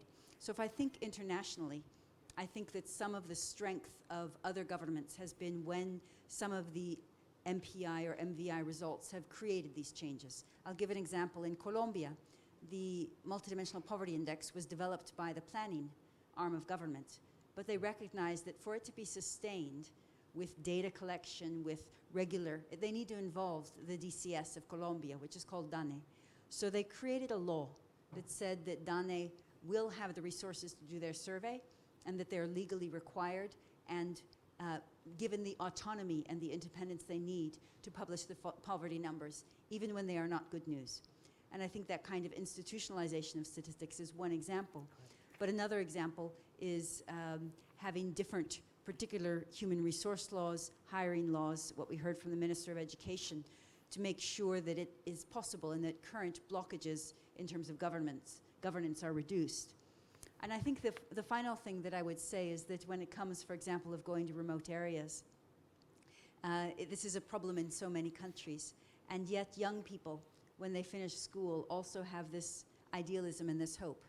And so whether it's a requirement in some governments that they serve X number of years in a remote location before they can go up to some other level of hierarchy, or whether you recognize that perhaps students on scholarship would pay back by certain years of service.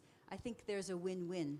In China, for example, they require, before you go up to a certain level of management, you have to work in the west of China, the poorer area. You can't get promoted. In the World Bank, before you can become a manager, you have to spend time outside the capital cities. And so I think that this has been one way that other institutions have recognized the professional benefit that comes when you serve in a remote community, because your policy horizons, your understanding of challenges, but also of breakthroughs is greatly amplified. And so I think these are a few things that I heard. But mostly I was struck by the wisdom that we have among our panelists. They know exactly next steps. Thank you. Thank you, Dr. Kaya. Let me move to Professor Hettige.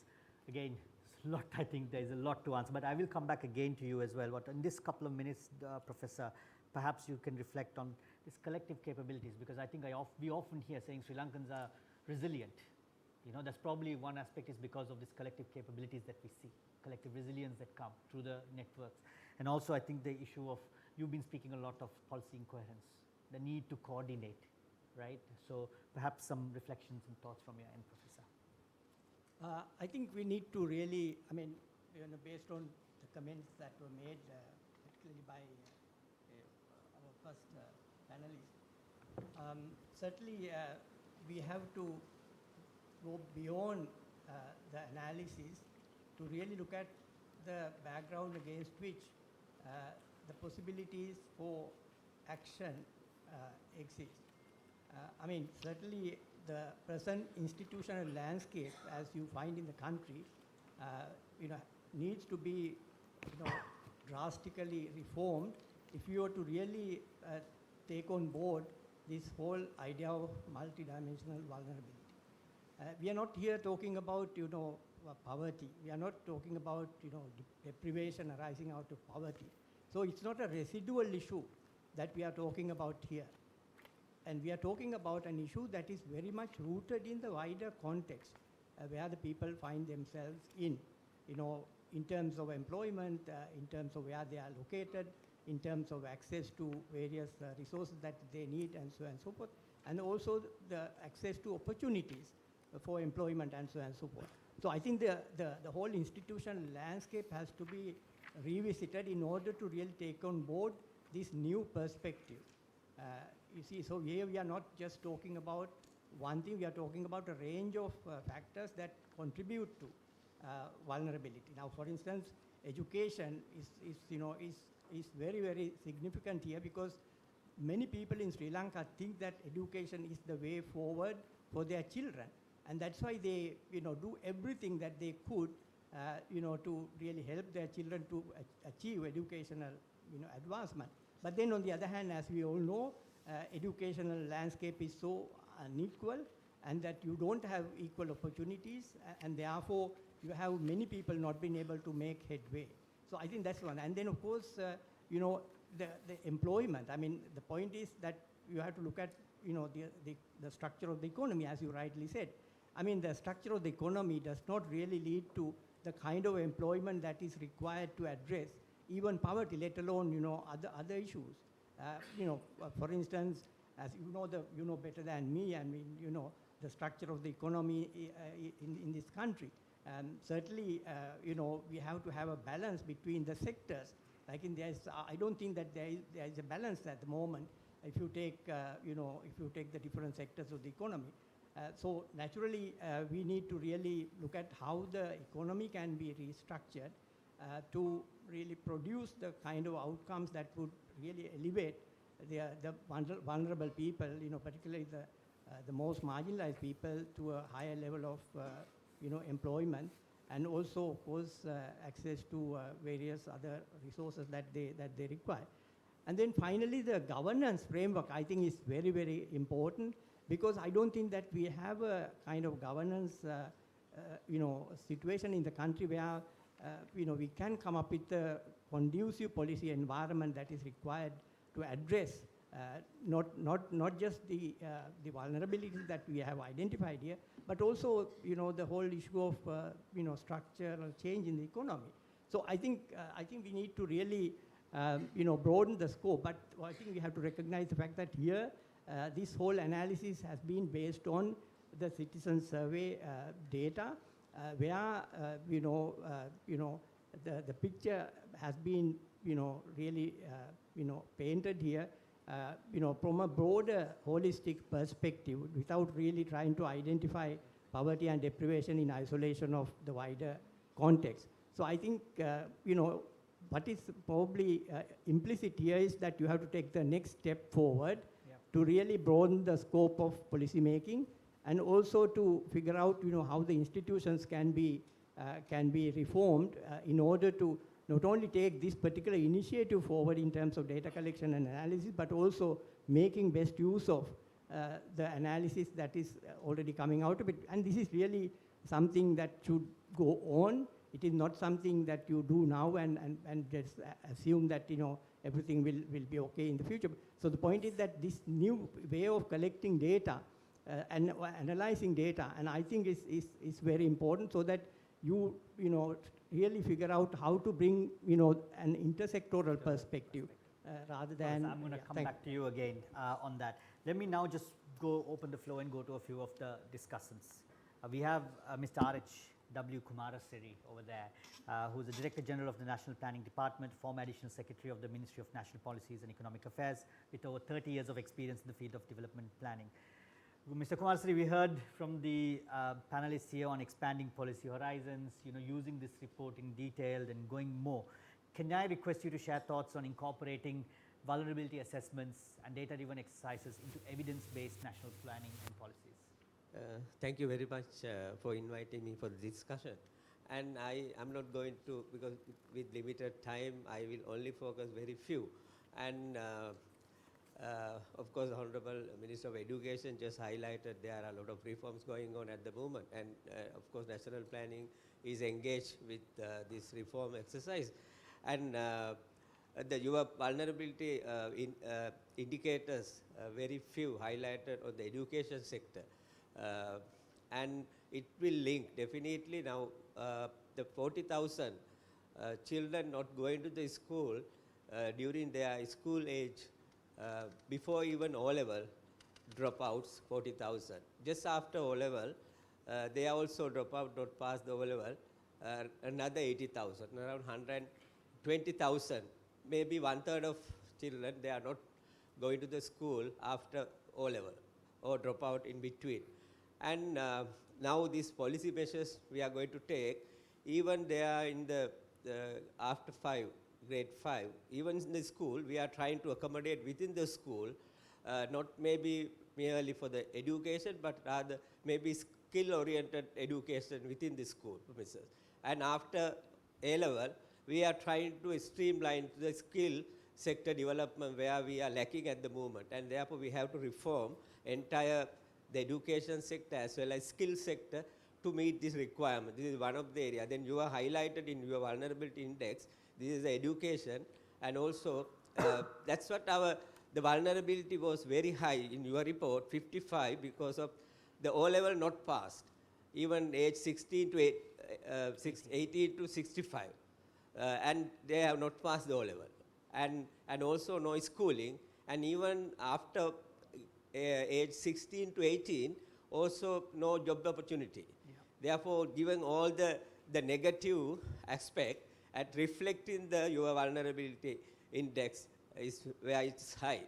Therefore, we have to look at, this is only one area, and of course, we have to work with the DCS to look at your indicators, how it fits to country context, as well as how we merge into the MPI. And also we have to have a discussion, consultation. Of course, we had several discussions, but I rather point out we have to have a vulnerability assessment where we have not looked at previously much. Therefore, this is one opportunity for us to go beyond the MPI and merging and look at the vulnerability. And of course, a lot of Our panelists highlighted the governance. That's very important. Giving limited time, I stop, but I will come back to during the discussion. Thank you very much. Thank you, Mr. Kumarsri. Indeed, I do have the MPI and also the most recently published the 10,000 household survey by Learn Asia. Really, again, a lot of rich data, and I think looking at overlaying, finding complementarities, finding it, because at the end of the day, it's about addressing those vulnerabilities and ensuring it goes to the people who are in need. That's a good segue, Mr. Kumarsri. Let me just, you spoke on the poverty and the vulnerability side. So let me move to our second discussant, Karin Fernando, Team Leader Sustainable Development at the Center for Poverty Analysis, Senior Research Professional at SEPA, over 15 years of experience in the development sector. Karin, linked to that, poverty, vulnerability. Can you just share some thoughts on that nexus? Okay, thank you very much, and thank you so much for the great work that has been done, because Sri Lanka didn't have anything substantial data that was after 2019. So this really captures, shockingly, the level of how vulnerable we have become, because Sri Lanka was doing really well if you look at poverty reduction, but this really shows that vulnerability to shocks, and that even one or two shocks can put so many more people and households in jeopardy. So I think that is really useful for us to understand the seriousness of the problem, the use of new indicators, also as a researcher myself, and also as someone looking at environmental issues. It's really nice to see that adaptive capacity has been included. I do worry about it though, because disasters strike very differently, and some areas may just not have disasters at the time that the surveys are done. So how do you use that kind of thing in this kind of trying to universalize an indicator? From the perspective of the responses that have been talked about, I really worry about the fact that we have an MPI, an MVI, and ASVESUMA, who are all using MPI logic, but using it with different indicators. And they will spell out different things depending on what kind of indicators you use. So I feel that we need a next step of really looking at what are the really strong necessary indicators and having more consensus on those to move forward. This one has highlighted water, debt, which are really two that come out in numerous studies. ASVESUMA probably has a different set that says that different things are making people vulnerable. So we really do need to think about a set that everyone can agree that this is how we do it. I know getting agreement is not easy, but how do we use different things for different purposes is a bit of an issue, I feel. Thank you. Thank you, Karin. There has been a couple of conversations, like Mr. Kumarsri alluded, also with the State Finance Minister, on how we can actually complement, support the exclusion-inclusion criteria conversations. And I think Gayani is here also from Learn. There's been a lot of talk on this, and I think this data set also how it can sort of support that criteria selection, etc., is a conversation ongoing, and we hope it's been taken up. And I'll actually come to Dr. Alka at one point on how it's being used in other parts of the world where they have both MPI and MVI as well. But let me move now to our third discussant, Professor Farzana Hanifa. A professor attached to the Department of Sociology at the University of Colombo, PhD holder from the Columbia University. Professor Hanifa, can this exercise, the citizen survey, the MVI, contribute, how can these exercises contribute to further research in the space, and how can we strengthen that space with this data set and others? Okay, thank you very much. I appreciate being invited to this important meeting, and I appreciate the work that's been done. I just have three very brief points to make, given the 2 or 3 minutes that I've been allocated. So first, in terms of assessing vulnerability, I think the definition of the household can be expanded a little bit to include sort of extended family units as well, and how that impacts the resilience that households may have. Right? That's one thing, because I was looking for some indication regarding female-headed households, and I found it, I think, by page 66 or something. And while that was interesting in terms of the findings, that there was no great difference, right, between male-headed and female-headed, I was wondering if there might be a difference between sort of single heads of household as opposed to, 2 heads of household, how that would impact, right? That's one. The second thing was the, I think this has already been mentioned, but the location of these households, rural and urban, and the access to resources, right? The access to services, and the access to supportive infrastructure. I think that needs to be thought about a little more seriously when you're talking about vulnerability. So that I think would be something I would appreciate if you increased the emphasis on the available infrastructure with regards to vulnerability. So another issue that I was thinking about a little bit was your definition of disaster. Right? Given Sri Lanka's history, I was wondering whether you could only talk about disasters with regards to environment. Right? I mean, climate-related disasters, hugely important. I really appreciate that this particular framework takes that into consideration. But given Sri Lanka's history, it's really not the climate-related disasters that have had the most significant impact. They've been political disasters, right? So I was just like wondering how this framework can talk about vulnerabilities without, some reference to that. Then my final point, I think maybe Professor Hettige made a reference to it, which was that, sort of the larger context within which this study, this framework has been developed, and the sort of the economic disaster that we are all experiencing right now, and also the persistent inequality that the introduction referenced, but the sort of the framework doesn't really reference. I mean, I was wondering how these things can be part of the conversation that we have, even at the policy level, will impact the way in which we make policy. I mean, it's not like some of the issues that we are talking about here have not been identified as the first speaker stated, the first panelist stated, right? I mean, with regards to talking about the plantations, for instance, right? There's a long history of marginalization that has been done quite intentionally in some senses, right? So, I mean, how do we address or how do we incorporate all of these sort of quote-unquote currently external factors into this framework so that it can inform policy? Thank you. Thank you, Professor Farzana. I'm going to take that also to Dr. Alkhaya at a different point, but I'm going to go to our final discussant, Umesh Marumudali, a lecturer at the Columbia University again, specializing in public finance and development. Umesh, a key finding of the report is that the highest contributor to the MVI is the indicator related to household debt. 33.4% of the population experience vulnerability and deprivation debt-related indicators, as well as pawning jewelry, selling, including getting into debt for essential needs like food, medical care, education, pawning jewelry, or selling items. In the light of the economic crisis, it is highly probable that the individual debt situations have deteriorated, consequently resulting in elevated deprivations in the health indicator. Now, if you look at the LearnAsia findings also, you can see that many households reduced their food consumption due to the economic crisis. 47% of limited their portion sizes of mealtime, 33% ate fewer meals, 27% of adults' food consumption restricted. So in the light of all this, can I request you to touch on the link between informal sector employment, debt status, and vulnerability? Thank you, Fadil, for inviting me.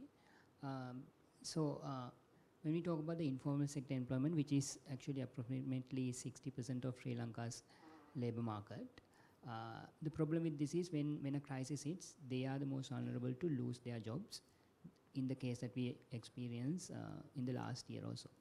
Then we go back to the question that why it happens and how that affects the debt stress levels of those particularly who are doing the informal employment. Biggest reason is actually, I think Professor Hanifa alluded to this, that man-made economic disasters, the bad economic policies that put them into the crisis. It's unfortunate that the government ministers are not here right now, but it's the high inflation which hit around almost about 70%, and then the bad economic policies that really affect the informal sector employment that led to what people encountering the higher level of debt stress as indicated in the report, which is I think very important to understand. Now it's around 33%. Now we are at a situation where we are fiscally constrained. We cannot spend money as much as we want to, and because of the budget constraints we have. And where does the money really goes to? We have Aswasuma being proposed, and the Aswasuma I don't think has a indication or rather consider debt level of people as an indicator to decide whether they should receive Thus, as Monot, Gaini from Lernia who does a lot more research than me on this, and they could correct me if I'm wrong, but I don't think that that's the case. So that means how do we go from there, right? How does the Department of Census Statistics incorporate these kind of findings in a fiscally constrained environment to ensure that the limited fiscal resources of the government goes to the poor, which really needs the government support at this point. I think that's, for me, it's important because they are the truly vulnerable, and ensuring that they get the resources of the government, the limited resources, is important. And this report has laid the foundation to identify that the debt levels are quite high. Thank you, Mesh. Panelists, let's open up, get a few more questions, and then come to you. Yeah. Any questions from the audience so that you can share and we can ask the panelists or the discussants if you want. I do have a series of questions I've written up now based listening to the different discussants. Yes, we have a question over there.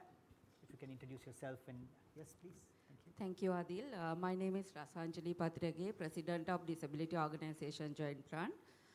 Persons with disabilities are the most vulnerable every sector, and most children with disabilities are excluded from quality education in Sri Lanka. It's a lack of transportation system and poverty level of their families. And I want to know about, in this report, are there any recommendation about including children with disabilities in the quality education? Thank you. Yes, maybe I go to Professor Hettige to take that question. There is indeed a recommendation on persons with disabilities. So would you like, Professor, to take that? That's the recommendation number 4. I think it is a can you hear me? It's okay, no? Yeah. Yeah, I think the main issue that we should focus attention on is somehow in the background, and that's inequality. Inequality in various ways. For instance, inequality in terms of access to resources, inequality in terms of access to, let's say, services. Now, for instance, when you look at education, I think, there we can see so much, diversity on the one hand, on the other hand, so much, disparity, between different, sectors. Like, for instance, if you take the plantation areas, this education, inequality is very, very significant. And similarly, in remote rural areas, you have also, lack of access to, good educational institutions. Like, for instance, schools are really deprived in terms of, all the resources that are necessary for them to provide a good education and so on. So, and the same with health. Health inequality is a major factor. And then also we have access to mobility, like transportation. Is a major handicap, if you are in a disadvantaged area and so on and so forth. So the point is, I think, the problem here is that we don't have policy coherence. We have sectoral policies and you come up with the best policy for that particular sector, like education policy, transport policy and so on and so forth. But the fact of the matter is that what is the coherence that you have across these different policies? The point is that our institutional landscape is so divisive in terms of how we manage different issues. There is no coming together around the table and look at across, the sectors. I think is a major issue. That's why I already mentioned that policy environment has to be revisited. Yeah. The way that we make policy. And the other one, of course, is the institutional landscape. I think these two are very, very critical. And of course, I already mentioned, the other more, more, let's say, broader issues like, the economy and also, of course, the whole the issue of, let's say, employment. I think the 62% of, employed people having, irregular employment, informal employment. That is really a major driver. That when you look at, poverty and deprivation. So I think the point is that they are certainly vulnerable compared to, let's say, people who have regular employment. Yeah. So that's why the social policy, comes in a big way, I think, here. So what I feel is that if we can really revisit some of the practices that we have been, let's say we got used to a certain pattern and we basically perpetuate that pattern, and that really keeps reproducing the, poverty and also, of course, deprivation in certain places, certain sectors. And thank you, Professor. Let me take another question. If we have another, we have another one over here, and maybe I'll take a couple. We have one over here as well. One over, we'll start with My name is Rohan Samarajiva from Learn Asia. I appreciate the value of this kind of study in a moment of, in the aftermath, or I wouldn't say aftermath, in the middle of a man-made disaster that we are living through. I think we need these kinds of sort of quick interventions. But the question is,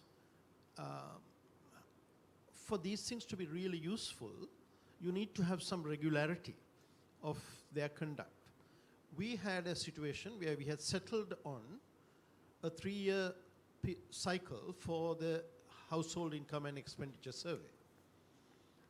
We employ thousands of people in that organization, and their salaries were paid, but the surveys are not being done. So what is the plan for continuation of these kinds of activities? Because otherwise it will be this sort of one burst, 100%.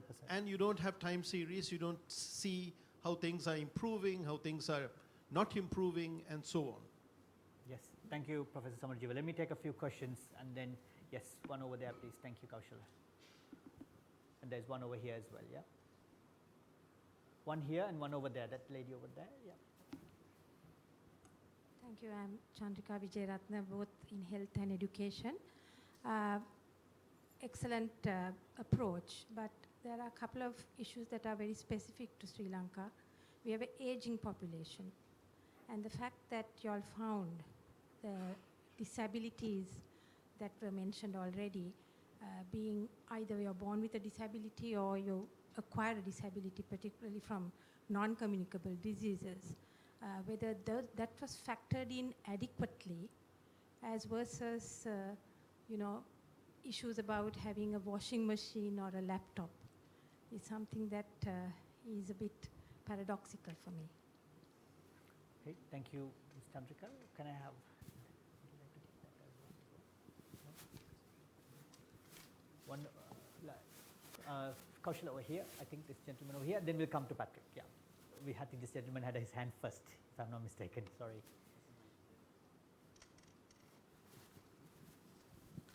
My name is Prasanna Kurupu. I am working in the researching in the disability sector.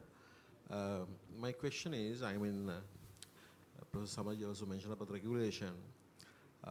Is there any outcome about the function of the institutions who are providing services for vulnerable communities? Like the efficiency of these institutions, the level of service they deliver. The other thing is about the data. We see that some of the data are not accurate. The last accounts we have in 2011, it says about disability, they have 8.7. But when we go to the field and when we get other sources, we feel that, I personally feel that the numbers are less than 5%. Yeah. It's all depend on the classification of disability in Sri Lanka. The World Health Organization says it's 15%, but in Sri Lanka, I think the numbers are less than 5%, probably in between 3.5 and 4.5. If we have that accurate numbers, we'll be able to give a better service rather than looking at 8.7 at present. So it's important to know. Thank you. We'll take two more questions. We have one here, one over there, right? Yes, Kaushal, Patrick, and Dr. Harsha, please.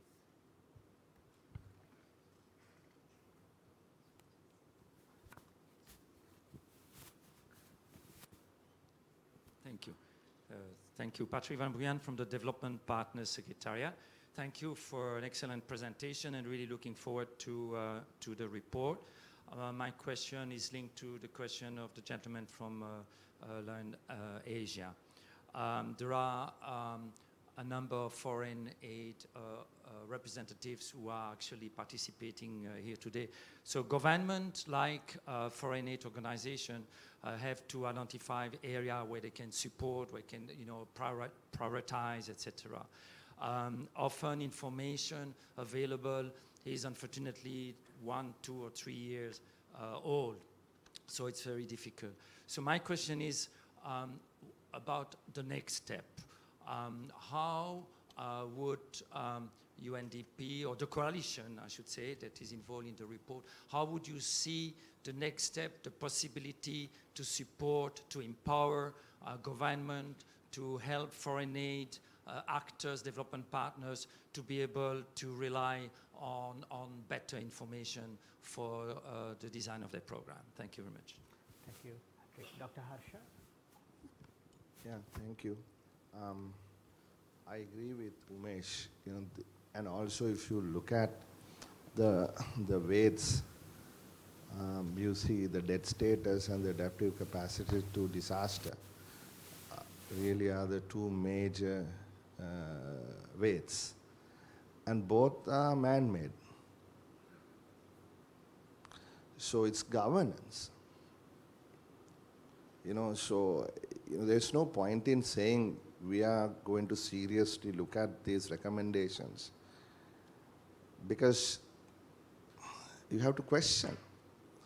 Like Ramani said, from 2004, these issues have been highlighted. So how do you get government to act? Yeah. So that's really the issue. There's no accountability. So that's really where we need to focus our attention on. Rohan's study showed, 7 million people are in poverty. World Bank said that poverty had doubled in the last 3 years. Here we are saying its vulnerability is 56 or 57%. So I think it is very clear. I don't think we don't need any more data. But I agree with Rohan that there has to be some continuity, some time series, some trends. Because like someone earlier said, poverty levels are falling quite rapidly. And then it has turned again the other way. Yes. So that's really my point. There is data. We have to make sure that the bureaucracy really gets this, and DG here at the back knows about all this, and they need to be able to incorporate what you learn here in what we do. There's no point in coming here and saying, yes, we are going to do this and do that, when the same people created this mess. I'm sorry to have said that. But I have a technical question. In your appendix, your data, you say the sample female-headed households totaled 16,537, or 66% of your 20-odd thousand households. But in your report, it is the other way around. So is there a technical glitch, or is it really that there were more female-headed households in your survey? Welcome. Thank you, Dr. Harsh. There's 5 different individuals, 5 different areas to touch on. Let me come to the first question on the regularity. I think it was touched on a few. We've already started different conversations with the different authorities to see how this can be incorporated in the national statistical exercises. There is, I think, Mr. Kumarasri also in one of our initial conversations sort of put this idea of requesting adding this dimension into highest exercises from the next one onward. But I'm also going to go to Dr. Alkaya here on this question on regularity as well, how it's been used in different ways. Some use this multidimensional approach annually in some other countries, as well as to the question on the technical question by Dr. Harsha. I'll come to you first, and then I'll go to the other panelists. Thank you so much. For a while, I lived in Cambridge, Massachusetts, and Boston, and I was asleep one night, and then I was woken up because every car on the street was honking. And there was a chimney in my flat, and the sound of cheering was coming down the chimney. And I didn't know what had happened. And the Red Sox had won. So that was their team that had always been a loser, and then they won their game. And so that was a time of celebration. So the question is how a multidimensional index, poverty or vulnerability, can be sort of a evaluation. And so that if the government reduces multidimensional poverty, reduces multidimensional vulnerability due to policy coherence, due to individual policies that have traction, that there will be a sense of accomplishment. And I think in the governments where they are used well, that's what happens. The journalists report, the ministers celebrate together because this is a joint accomplishment. The provinces or districts with the biggest reduction are recognized. So what happens in terms of periodicity or frequency? In Colombia, it is updated every single year. In Colombia, in Ecuador, in Vietnam, in Philippines, in Thailand, in South Africa, in Armenia, in Kazakhstan, in Paraguay. So in many countries, every year, they have a household survey from which they have the MPI or MVI data. Those countries, it's MPI. And that means it's a management tool, it's performance management. You can really see what's happening. Other countries like Mexico, like Chile, they update every 2 years. But then there are governments like Ghana, where what they do is they put the MPI, MVI questions in different surveys, where you can make, because of sampling design, some comparability. So some way of treating the labor force data, which is already going out, as well as their HICE, as well as when they have it, their census, national census of population and housing, and other data instruments. And so the reason that's possible is if you think of a consumption survey, it usually has 450 to 1,100 questions. In terms of a poverty or vulnerability survey, they usually have between 35 and 70 questions.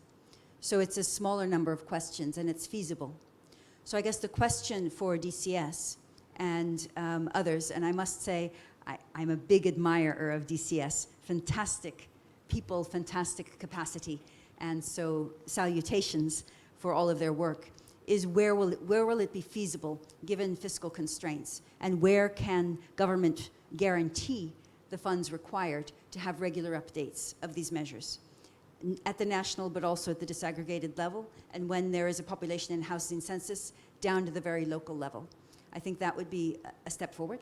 And very briefly, in terms of the female-headed households, it's 33% of the population live in female-headed households, according to the Citizen Survey. So the appendix has it the wrong way around, and I apologize. In terms of fix that in the digital version. Yeah, the digital is fixed. In terms of disability, according to the Citizen Survey, 23.2% of the population live with somebody with a disability. So you will know from other data sources how that works out. But that's what we found, which is actually higher. So we work across disability in many countries, and usually it's about 15% of the population who share their home with a person with disability. So it seems, at least in this survey, to be a bit higher in Sri Lanka. Yeah, thank you, Dr. Sabina. 5 questions, so I'm just going to maybe, given the interest of time as well, probably starting with Dr. Ramani, maybe a minute or two each, just to reflect on or respond to some of these questions that were posed. Dr. Ramani? I feel compelled to jump to the defense of the Department of Census and Statistics. They are one of the most technically competent organizations in the government, I think. And I have to say that they have been doing the HIES every 3 years. This year, I don't know, maybe because of the census, they are under some strain, and I should also say they are suffering from straitened circumstances, as we all are. From what I hear from my former graduate students, one of them is here, the other one is in charge of the census.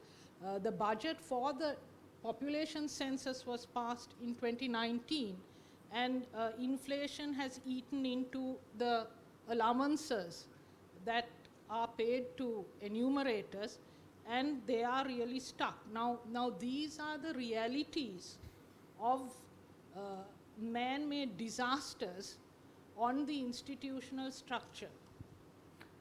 Thank you, Dr. Ami. Dr. Ariratna. Yeah, so how do we move from this point onwards? Next I steps. think I You also can talk about endorse the next that steps, yes. the frequency has to be there now. About, I think, 20 years ago, the UNDP started the National Human Development Index. Now it's not happening, I suppose, but... not the national, the global one. HDI is happening every year. Yeah, the global one is happening, but then we started a separate report in Sri Lanka. So I think the frequency is important, and there have also been other regular reports like the DHS, Demographic and Health Survey, which has been very, very useful in the health sector. So I think strengthening or allocating resources for those, the regular surveys is important. So that's part of governance as well. So how do you prioritize? Because otherwise, I don't think proper planning can take place. But I think as far as our work is concerned from the civil society and professional organizations, I think this data can be used for, we can't wait until the governance is fully in place, but address in a very systematic way so that we can really see an impact in a fixed time frame. Thank you, Dr. Anand. Let me go to Governor Charles. There was a question on efficiency of institutions and also I think the support to empowerment. I think using how can this data, this understanding of MVI and I think just generally the data set, how can that help in, I know you spoke about the challenges, maybe this time little on how they can act. And yeah, it is actually it's a challenge to the efficiency of the institution. Now that the president has given an instruction to restructuring the institution, the committee is working in the provincial level to restructuring the institution. I think it's going on. We have appointed a committee to relook the institution and to restructuring. I think that may be taken some steps to make the institution more effective and efficient way. One thing. Other one, when the partners who is working with the UNDP, he was correctly asking that they are the development partners of, I think, UNDP. This is the correct time to think about how you all are getting in the board to support the regions. Because based on this research and other things, we understand this vulnerability is high in certain areas. And now, according to the President's instruction, we have done the food security survey as well. Yeah. In my province, this 1.3 population, we have identified the most vulnerable families, 400. I don't know that survey done by our people. Based on that, the 400 families are most vulnerable families. Then other two layers are there. They are also identified as the vulnerable group. Still, we have not found a way forward how to look after these families. They are the development partners are working with you all. I think this is a good time to work with them to support our province. Thank not you. Only it's the national plan, not only the northern province. Right. I think this is a national plan where the president is looking to ensure the food security in the country. Yeah.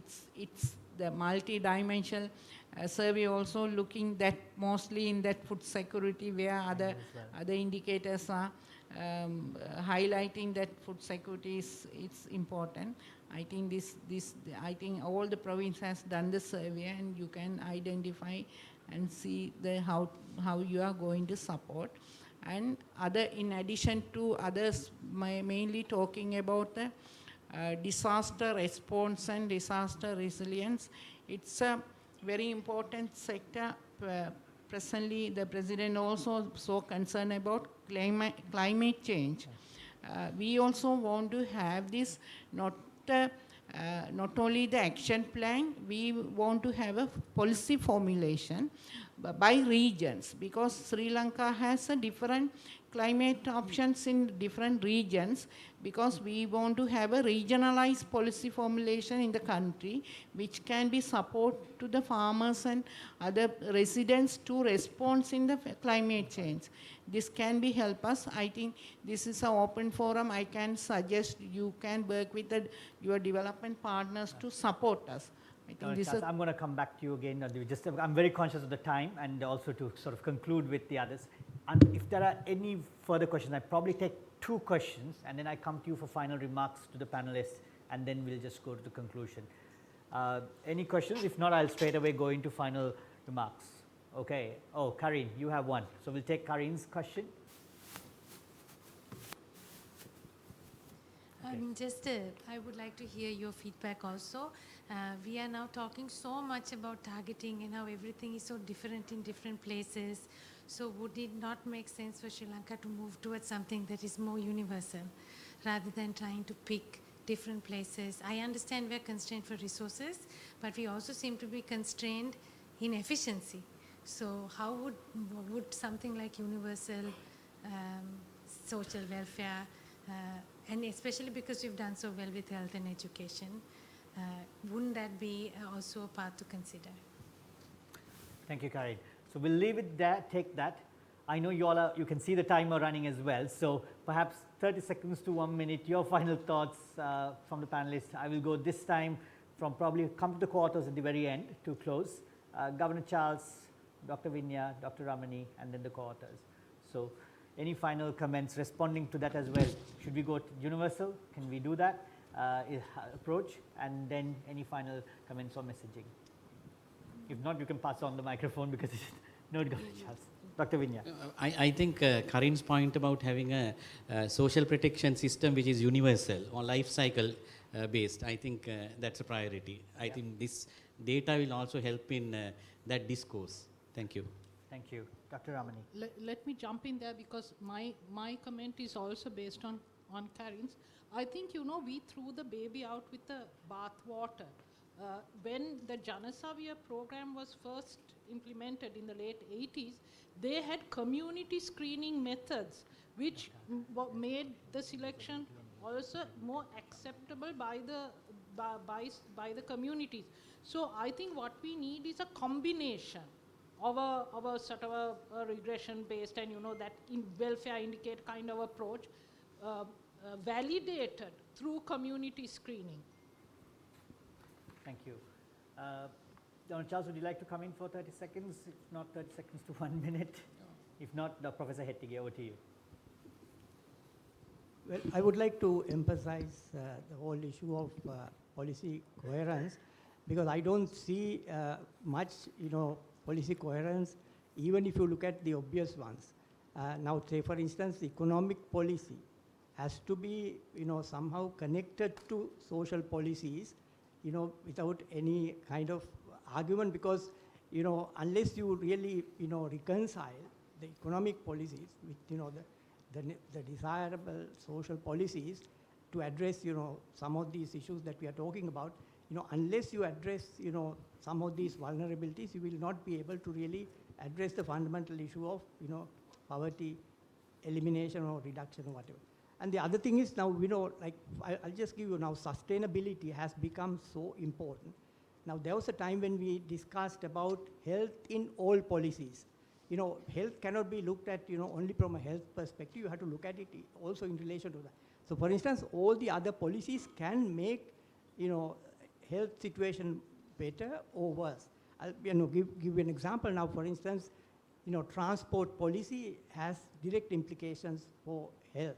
And so on. So I think there is no attempt to really see how the policies can be reconciled, brought together to produce the kind of desirable outcome that we are talking about. Now, sustainability actually has become so important today because of the discourse, not only because of the discourse, but also our own experience that the development that has taken place in this country over the last, several decades has not been sustainable. Yeah. And then of course, the economy and the services. Now, the main problem is that there is no coherence between, the services that we provide to people and the economic policy. For instance, migration of labor, I think, is considered as a major driver of economic development. But on the other hand, we have seen how migration of labor has impacted on even vulnerable families and children and so on and so forth. So I think there are so many examples. So many examples, indeed. I think the point is that I think we probably have to, emphasize the need to have a cohesive policy environment. Indeed. Let me move to final wrap up from the panelists, Dr. Alkar. Also maybe perhaps touch on two of the questions we could have touched a little bit more on, the aging and the disability one, and then your final thoughts as well, Dr. Alkar. Thank you so much. What I seem to be hearing from you is the need to repeat this exercise and to consolidate. If we think of the National Multidimensional Poverty Measure using the 2019 HICE, the older generation was the poorest. 17.1% of older people were poor, the highest of any age group.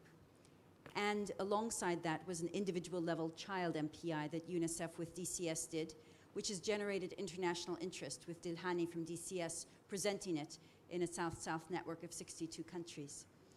And going forward, I hear the need to have a sister multidimensional vulnerability index that includes a few more indicators related to disasters, which might include, beyond climate disasters, economic shocks and other kinds of shocks that do include employment, particularly casual employment, and do include indebtedness, and that these would be repeated from different data sources.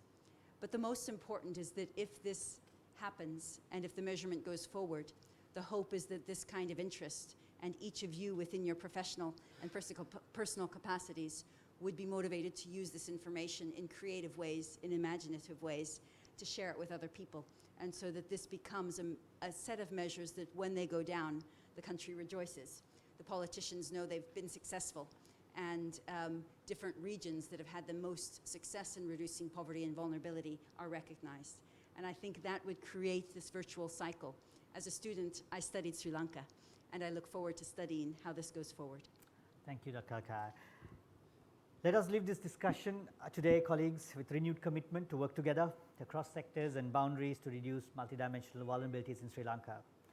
By doing so, we can contribute to a lot of what we've discussed, to a secure, equitable, sustainable future, more efficient institutions, data policy, evidence-based data, functioning, understanding vulnerability, addressing those. So I thank the esteemed panelists, the co-authors, discussants, and all participants for joining. And also this takes me to our Zoom participants very quickly to say thank you to all the colleagues from Surge Data Hub who are here, who's been instrumental, that's part of UNDP, who's been playing an instrumental role in helping us put the questionnaire together, the analysis, working closely with the OFI colleagues as well. And also we have one of our advisory panel members who will share some remarks, Dr. Indrajit Kumaraswamy. Thank you so much for joining. He was part of the advisory panel, a former governor. He's been up since 4:30, joining us from London, listening into this conversation. So over to you for a few minutes of your time. Thank you, panelists. We can take our seats. Thank you.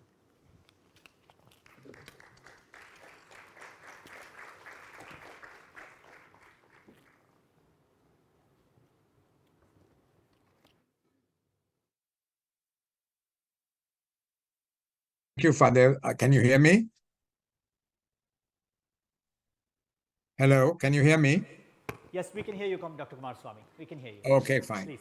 Okay, the hour is very late, and you've given me 5 minutes. So like Ramani, I have jotted something down. So please bear with me when I read it out. First, thank you very much for inviting me to participate, and I'm sorry it has to be done remotely. But I'm very grateful, to have been invited to participate in this launch event, as well as the invitation I got to be a member of the advisory panel. I learned far more than I contributed during the work of that panel. And I think special thanks should be addressed to the co-authors who produced an outstanding report. And of course, yourself, Fadil, Sarika and Ayushka have been an excellent and dedicated support group. And my fellow advisory members shared a great deal of expertise as the work progressed. And a final word of thanks to Ms. Kubota. As the resident coordinator, she gave overall leadership to this work.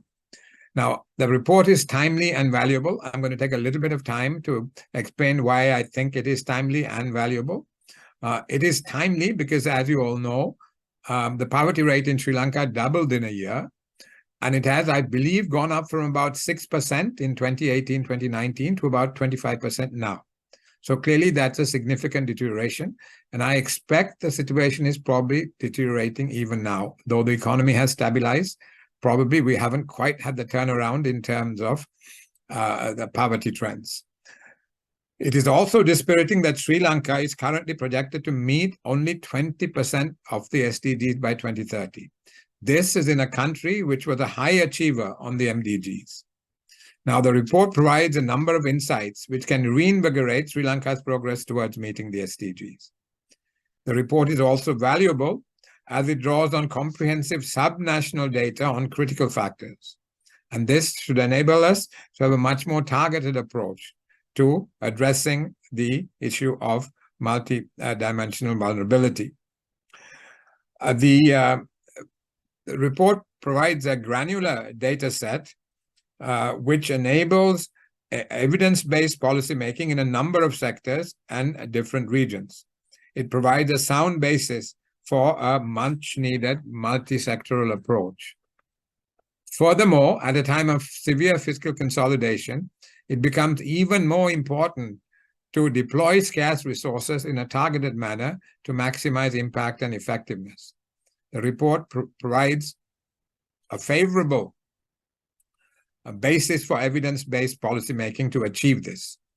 The report also provides a baseline for setting up a results-based framework for monitoring progress. The innovation in the report is another aspect of the value of it. It is the first MVI that incorporates capacity to cope with natural disasters. As you know, the World Bank has identified Sri Lanka as a country that is very vulnerable to the effects of climate change. And as we all know, extreme weather events are increasing in their frequency and intensity all around the world. So this innovation is particularly valuable in helping us to understand where and what the responses should be, where the responses should take place, and what the responses should be to the effects of climate change, so that we can have a targeted approach. This is something that Mrs. Charles, with all her great experiences, called for. Now, if I may reiterate again, the most valuable aspect of the report, in my view, is the basis for the data it provides for evidence-based policy formulation. You know, historically, Sri Lanka had a fairly robust approach to data-based policymaking. I recall that in the 1980s, I was seconded from the central bank to the Ministry of Finance. And the National Planning Division at that time had Dr. Alalima in charge of the social sector and Mr. Faiz Mohideen handling agriculture, food, and nutrition. And the National Planning Division, which was headed by Dr. Lloyd Fernando, played a very robust role in terms of evidence-based policymaking. They had a direct input into the weekly meetings of the development secretaries, a powerful mechanism. So there was this direct interaction between national planning and that committee, which basically screened everything that went up to cabinet. We don't have such a mechanism anymore, and therefore we have a much more ad hoc approach without the National Planning Division being there to basically to kind of act as a filter through which evidence-based policymaking should take place. The National Planning Division still has the capacity to do that. Unfortunately, part of the kind of governance weaknesses we have is that we no longer have a process like that development secretary's process, nor the policy, the PIP process, that is the 3-year rolling plan process that we had at that time, which again served to coordinate matters across ministries and across government. Now, finally, let me say that Professor Hettige called for a whole of government approach and a whole of society approach to implementing the recommendations of the report. I cannot agree more. This is what we need to do. And I would like to make a special plea, given from my own experience in my working life. Sri Lanka was second to Japan. I have said this before, so I hope The audience is not fed up of hearing from me on this, but I would like to call upon everybody else to heed this message and hopefully to take it forward. At the time of independence, Sri Lanka was second to Japan on most socioeconomic indicators. That's in Asia. We've regressed a great deal. I'm not talking about just the last 5, 6, or 10 years. Over a 75-year period, we have regressed. And the main source for this regression has been macroeconomic stress, in my view. And the main cause of that macroeconomic stress has been the government's fiscal operations. And the negative effects of that has been amplified by fiscal dominance in monetary policy. There has been interference in the work of the central bank from time to time. So I am very pleased to see that some of that is, or pretty much all of that is now being rolled back. Fiscal operations are being tightened. The central bank, new Central Bank Act gives the central bank greater autonomy. Now, where the public and academia, civil society, everybody else has to play a role is that in the past, nobody has taken an interest in macroeconomic issues, except to complain that inflation is too high, to complain that interest rates are too high, to complain that the exchange rate is depreciating. But nobody asks the question, why is this happening? And this is another part of the governance failure. It's not a part of the governance failure only of the politicians, it's the governance failure of the whole country, that nobody takes enough interest in these issues and looks at the root causes and not the symptoms. Inflation, exchange rate depreciation, interest rates, those are all symptoms. All of us should think about what is the cause and exert pressure for those causes to be addressed. Thank you very much for giving me this time. Thank you. And again, I say it's a great report. Hope it has a significant impact going forward. Thank you, Dr. Kumaraswamy. We have now come to the end of our launch event. The MVI report can be accessed in digital format, and QR codes are available around the room, and details will appear on the screen after the event. For those who would like a hard copy,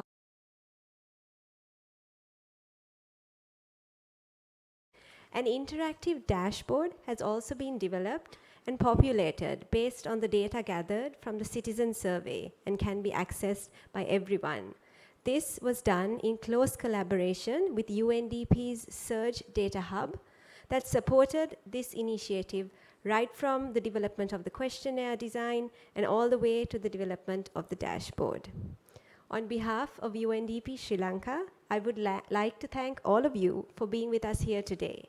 Please join us outside for some refreshments.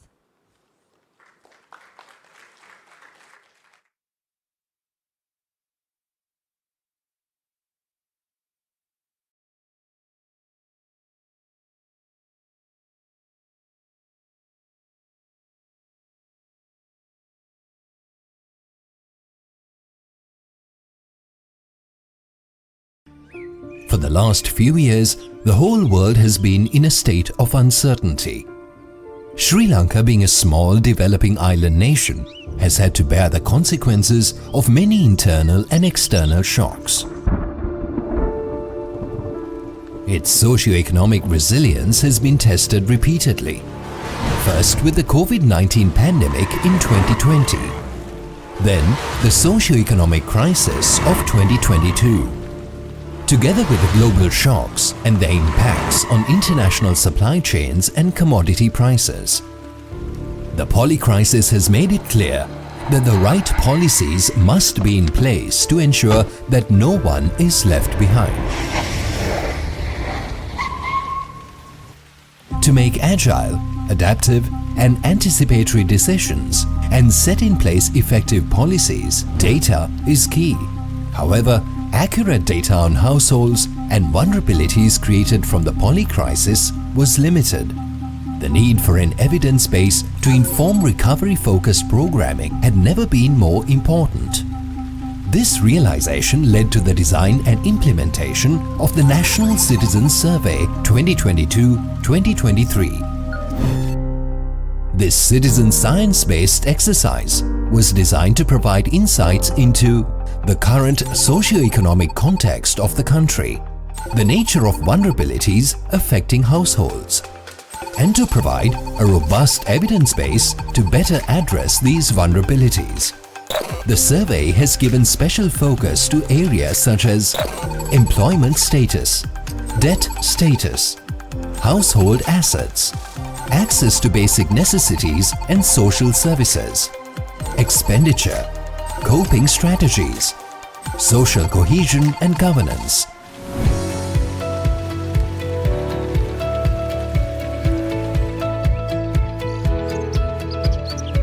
The survey was conducted from November 2022 to March 2023 and was completed by a series of focus group discussions in August 2023 covering all provinces.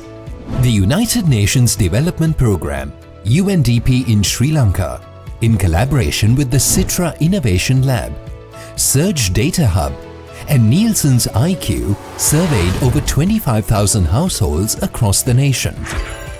This survey has provided valuable insights into the current socio-economic and governance landscape of Sri Lanka. In the spirit of transparency and knowledge sharing, the survey data will be made freely and publicly accessible online in September 2023.